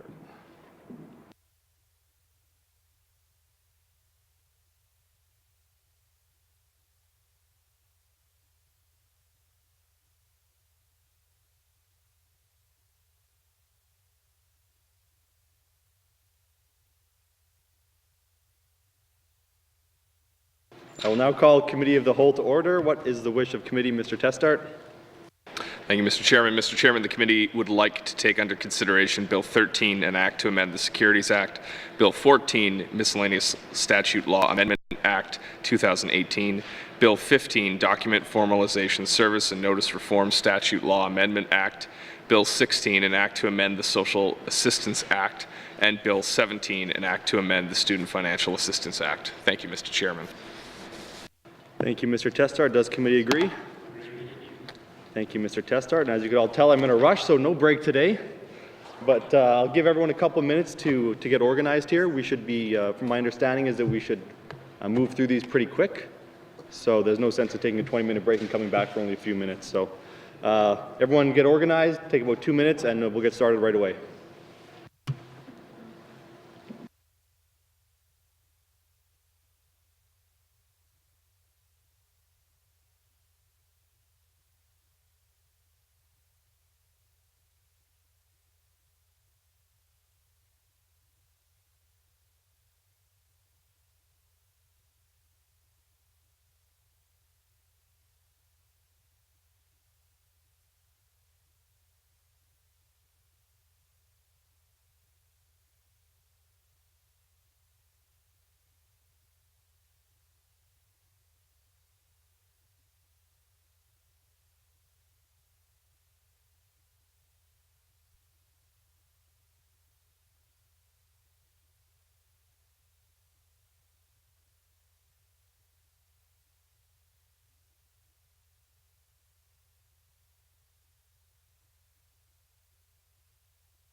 Thank you, committee, for your patience. Committee, we have agreed to consider a number of bills. The first is Bill 13. I will begin by asking the minister responsible for the bill to introduce it, Minister Siebert. Thank you, Mr. Chair. I am pleased to be here today to discuss Bill 13, an act to amend the Securities Act. I would like to thank the Standing Committee on Social Development for their review of this bill. The purpose of securities legislation is to facilitate the raising of capital in the private sector while providing appropriate protections and remedies for investors. As cross-border trading has evolved over time, the regulation of securities in Canada has become a coordinated activity among all provinces and territories. When the Northwest Territories enacted securities legislation in 2008, it was in line with the coordinated system of regulation across Canada. Since that time, however, most provinces and territories have agreed that regulatory improvements are required. This bill addresses those issues. The proposed amendments will ensure securities legislation remains harmonized across jurisdictions and will protect members of the public who are investors by streamlining enforcement procedures, making it easier for investors to enforce their rights in court, and ensuring that the average investor has access to better quality, timelier, and easier to understand information with which to make their investment decisions. I would be pleased to answer any questions that the committee may have regarding Bill 13. Thank you.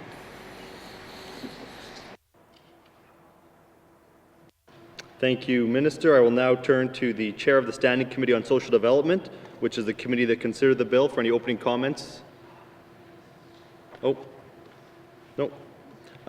Mr. Thompson. Okay. Oh, thank you, Mr. Chair. Sorry.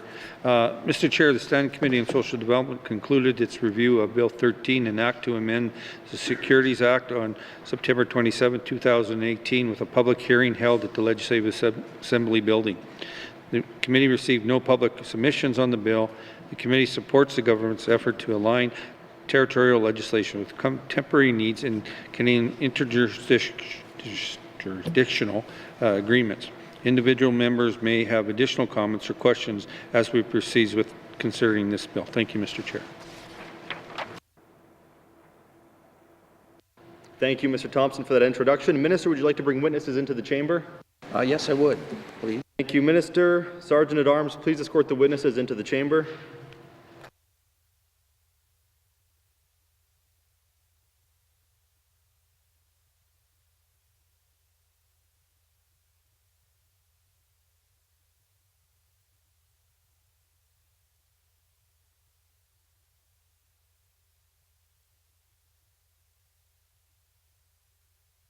Minister, please introduce your witnesses for the record.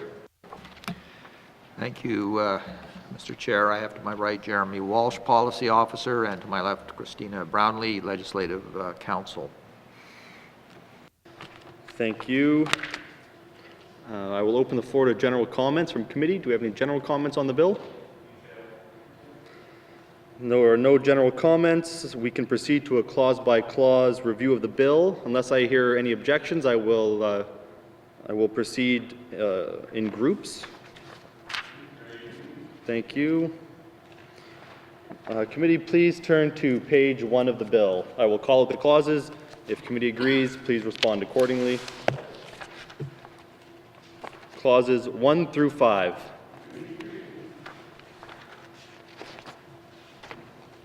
Clauses 6 through 10. Clause 11.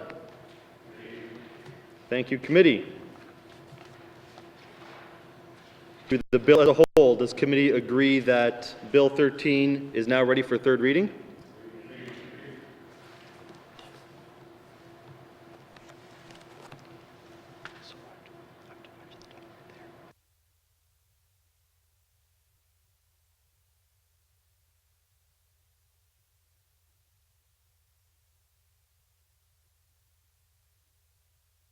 Sorry, committee, let's just do this right here. Does committee agree that Bill 13, an act to amend the Securities Act, is now ready for third reading? Thank you, committee. Bill 13, an act to amend the Securities Act, is now ready for third reading. Does committee agree that this concludes our consideration of Bill 13? Thank you, committee. Thank you to the minister and to your witnesses. Minister, you may take your seat. Sergeant at Arms, you may escort the witnesses from the chamber.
Thank you, committee. Sorry for the delays. It's our first day back in committee, so we're just ironing out the kinks.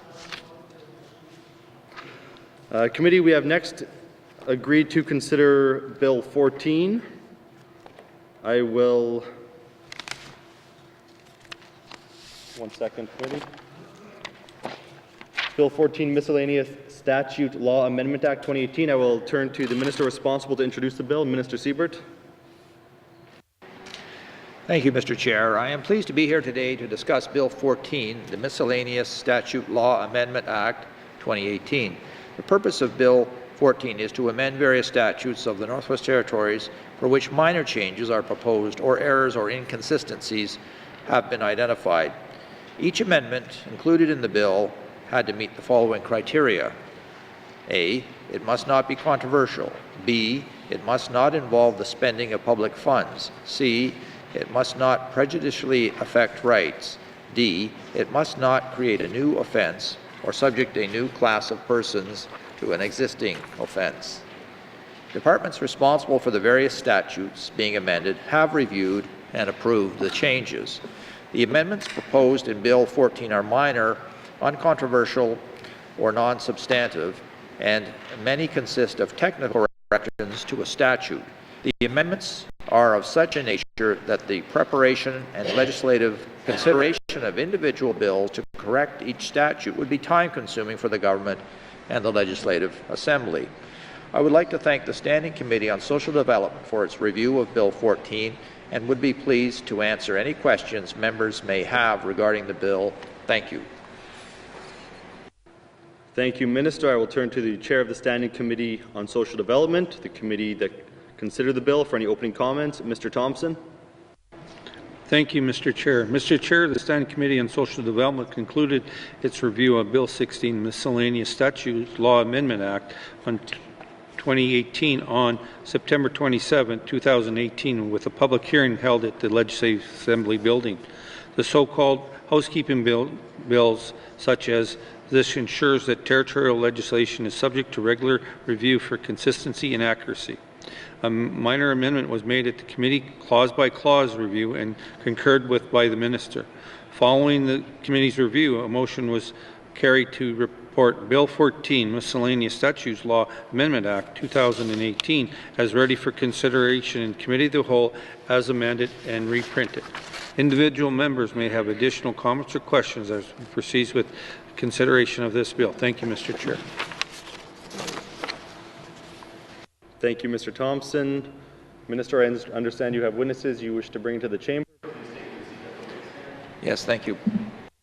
Sergeant at Arms, please escort the witnesses into the chamber.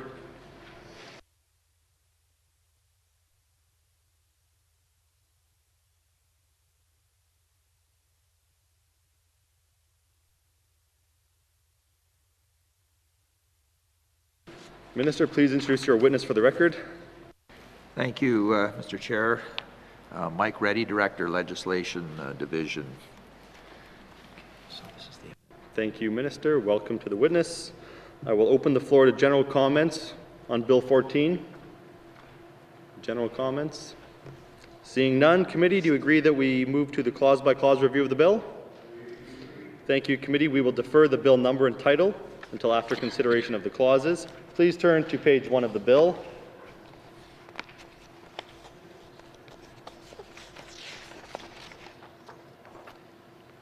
Once again, I will call the clauses in groups unless I hear any objections. Thank you, committee. Clause 1 through 5. Thank you, committee. Clauses 6 through 10. Thank you, committee. Clauses 11 through 15. Thank you, committee. Minister Siebert. Thank you. I'd like to move an amendment.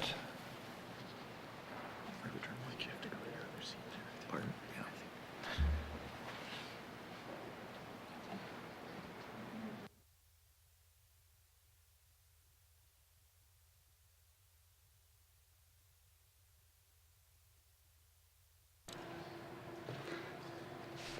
Minister Siebert.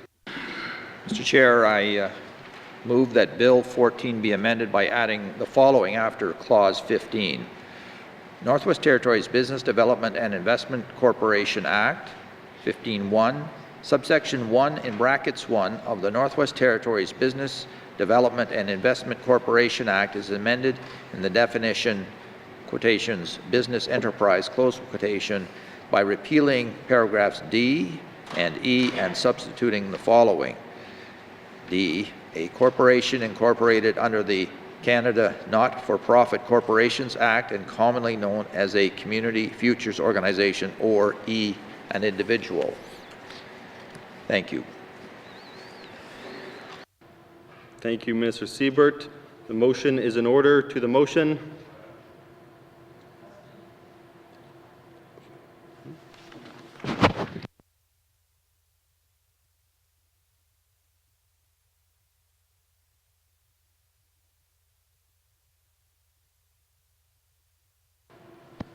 All those in favor? All those opposed? The motion is carried. To clause 15.1.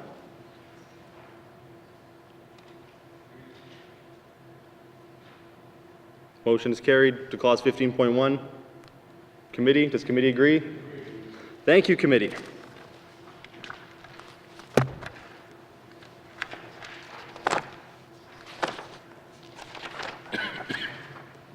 Minister Siebert, you may take your seat at the witness table.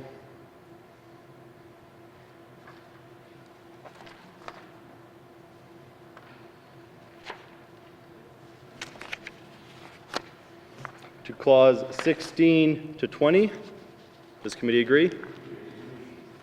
Clauses 21 to 23, does committee agree? Thank you, committee. Committee, to the bill as a whole. Does committee agree that Bill 14, Miscellaneous Statute Law Amendment Act 2018 as amended is now ready for third reading? Thank you, committee. Bill 14 is now ready for third reading. Does committee agree that this concludes our consideration of Bill 14? Thank you, committee. Thank you to the minister and his witness. Sergeant Arms, you may escort the witness from the chamber.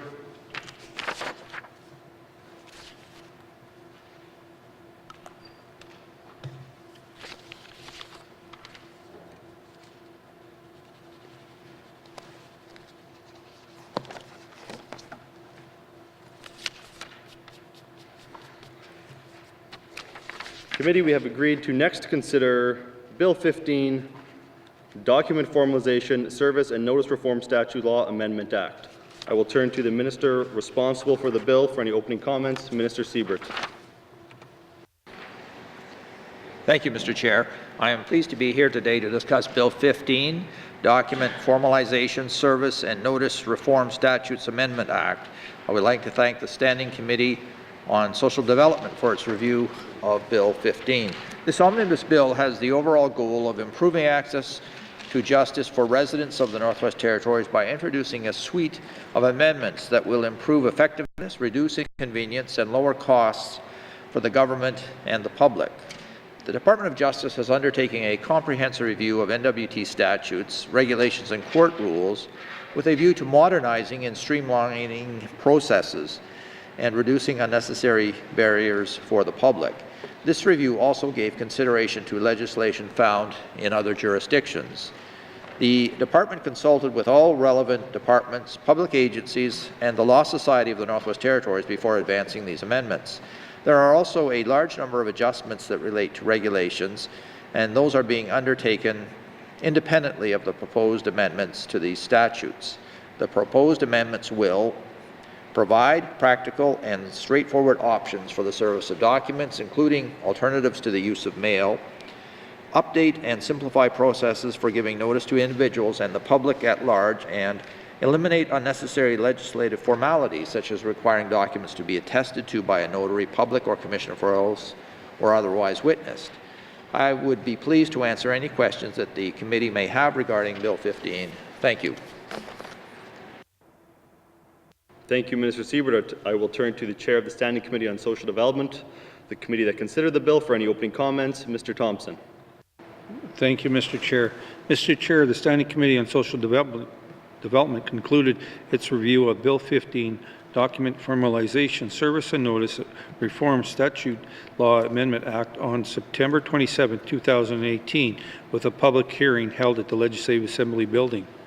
The committee received no public submissions on the bill. Overall, the committee is pleased to support the government's effort to deliver information and official notices in a more convenient, effective, and cost-efficient manner. Individual members may have additional comments or questions as we proceed with the consideration of this bill. Thank you, Mr. Chair. Thank you, Mr. Chair. Minister, would you like to bring witnesses into the chamber? Yes, I would, please. Thank you, Minister. Sergeant at Arms, please escort the witnesses into the chamber.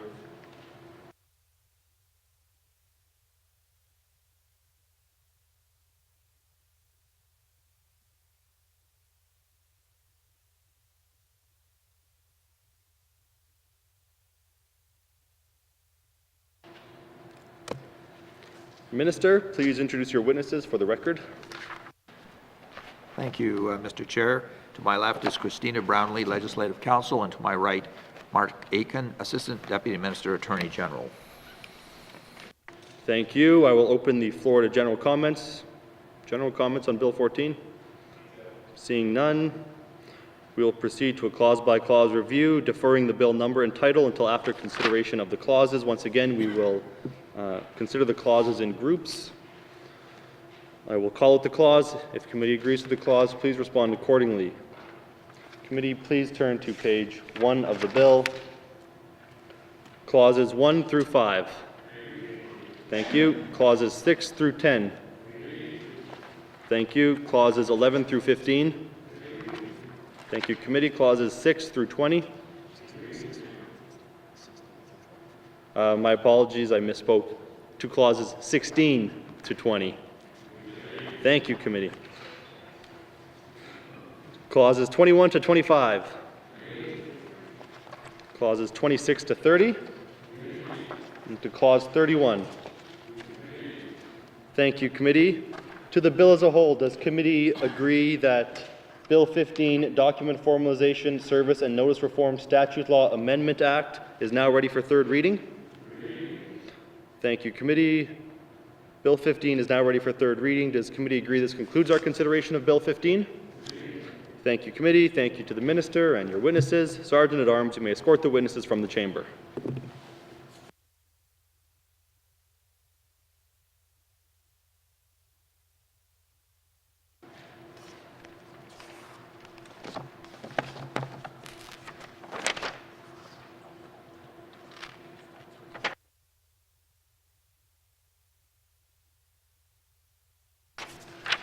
Committee, we have agreed to next consider Bill 16, an act to amend the Social Assistance Act.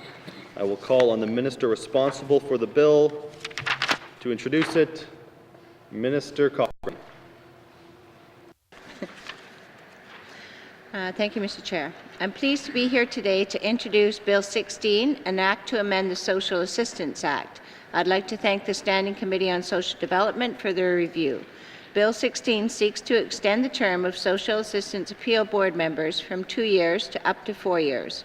It also seeks to add Indigenous governments to the list of public bodies with whom information received under the Act can be shared. This bill will allow board members to establish continuity and build greater corporate knowledge over the course of their term. It will also allow for more efficient use of training resources as we expect turnover to decrease. The second proposed amendment in the bill recognizes that some Indigenous self-government agreements contemplate the authority to enact laws in respect of social assistance and will allow the government of the Northwest Territories to share relevant information with them. With that, I'm pleased to answer any question members may have. Thank you, Mr. Chair. Thank you, Minister. I will turn to the Chair of the Standing Committee on Social Development, which considered the bill, for opening comments. Mr. Thompson. Mr. Chair, the Standing Committee of Social Development concluded its review of Bill 16, an act to amend the Social Assistance Act, on September 27, 2018, with a public hearing held at the Legislative Assembly building. No public submissions were received concerning this bill. The committee supports the changes contained in the bill as outlined by the Minister. Individual members may have additional comments or questions as we proceed with the consideration of this bill. Thank you, Mr. Chair. Thank you, Mr. Thompson. Minister, do you have witnesses you wish to bring into the chamber? Mr. Chair. Thank you. Sergeant at Arms, please escort the witnesses into the chamber.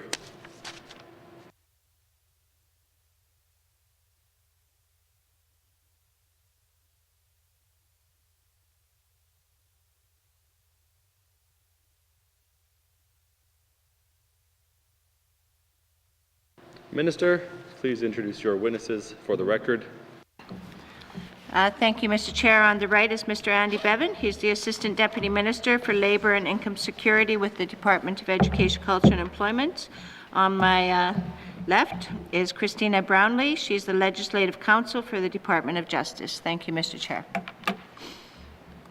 Thank you, Minister. Welcome to the witnesses. I will open the floor to general comments. Anything from committee? Seeing nothing, we will proceed into a clause-by-clause review of the bill, deferring the bill number and title until after consideration of the clauses. Committee, please turn to page 1 of the bill. I will call out each clause individually. Clause 1. Thank you. Clause 2. Clause 3.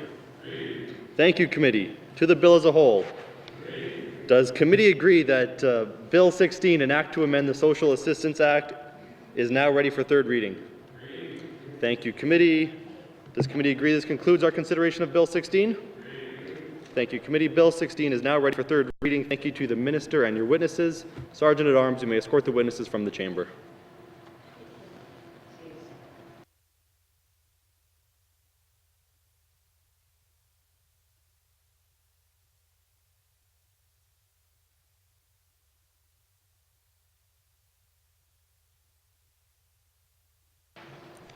Committee, the final bill we have agreed to consider is Bill 17, an act to amend the Student Financial Assistance Act. I will turn to the Minister responsible to introduce the bill. Minister Cochrane.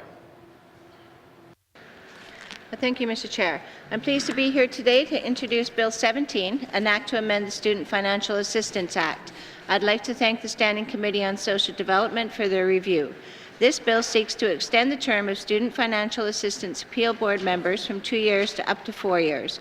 It also seeks to amend the qualifications for post-secondary student representative on the Appeal Board to include individuals who have been a post-secondary student within 5 years of their appointment.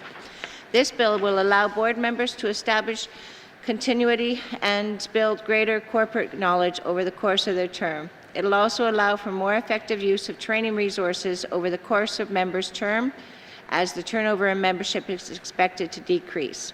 The second proposed amendment in the bill would change the criteria for the student seat on the board, allowing recent post-secondary students to be appointed. With that, I'm pleased to answer any questions members may have. Thank you, Mr. Chair. Thank you, Minister. I'll turn to the Chair of the Standing Committee on Social Development, which considered the bill, for opening comments. Mr. Thompson. Mr. Chair, the Standing Committee of Social Development concluded its review of Bill 17, an act to amend the Students Financial Assistance Act on September 27, 2018, with a public hearing held at the Legislative Assembly building. The committee received no submissions from the public. The committee supports the government's change to extend the terms of the appeal board members and broaden the qualifications necessary for the position of student representative. Individual members may have additional comments or questions as we proceed with consideration of this bill. Thank you, Mr. Chair. Thank you, Mr. Thompson. Minister, do you have witnesses you wish to bring into the chamber? Yes, thank you, Mr. Chair. Thank you, Minister. Sergeant at Arms, please escort the witnesses into the chamber.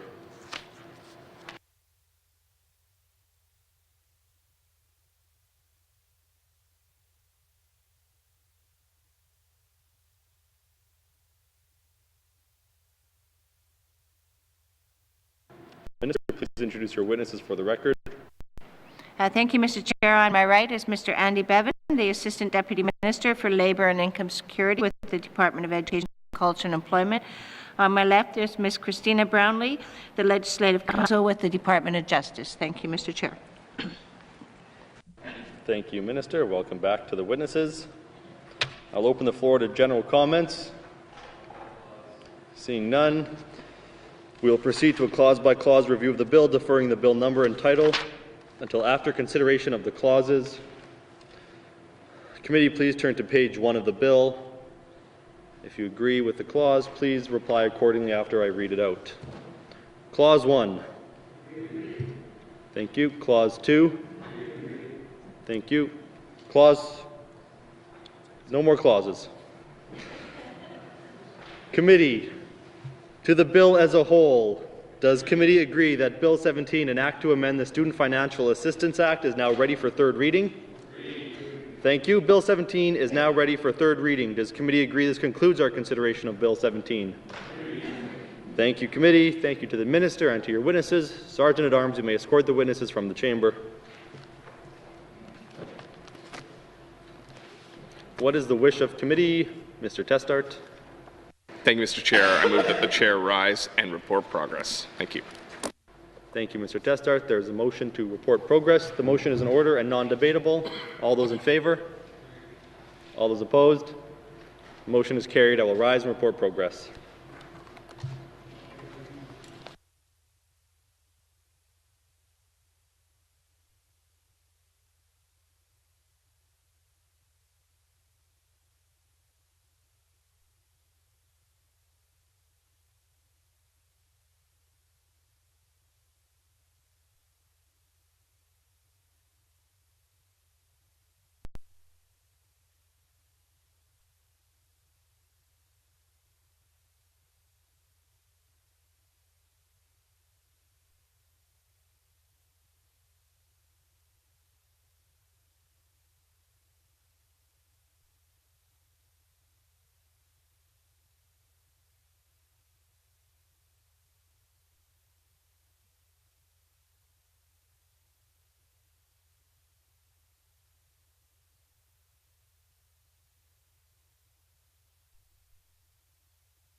Mr. Speaker, your committee has been considering Bills 13, 14, 15, 16, and 17, and would like to report progress with one motion carried, and that Bills 13, 15, 16, and 17 are ready for third reading, and that Bill 14 is ready for third reading as amended. And Mr. Speaker, I move that the report of the Committee of the Whole be concurred with. Do I have a seconder? Member for Yellowknife North. Motion's in order. All those in favor? All those opposed? Motion carried. Merci. Third reading of bills. Third reading of bills. Mr. Clerk, orders of the day. Orders of the day for Tuesday, October 16th, 2018, 1:30 p.m. Prayer, minister statements, member statements, reports of standing and special committees, returns to oral questions, recognition of visitors in the gallery, acknowledgments, oral questions, returns to written questions, replies to commissioners' opening address, petitions, reports of committees on the review of bills, tabling of documents, notices of motion for first reading of bills, motions, first reading of bills, second reading of bills, consideration in committee of the whole of bills and other matters. Bill 7, Minister Statement 19-18.3, table document 215-18.3, report of committee of the whole, third reading of bills, bills 13, 14, 15, 16, and 17. Orders of the day. Mr. Chair, Mr. Clerk, just colleagues, remember today is a voting day, so keep that in mind. And this House stands adjourned until Tuesday, October 16th at 1:30 p.m.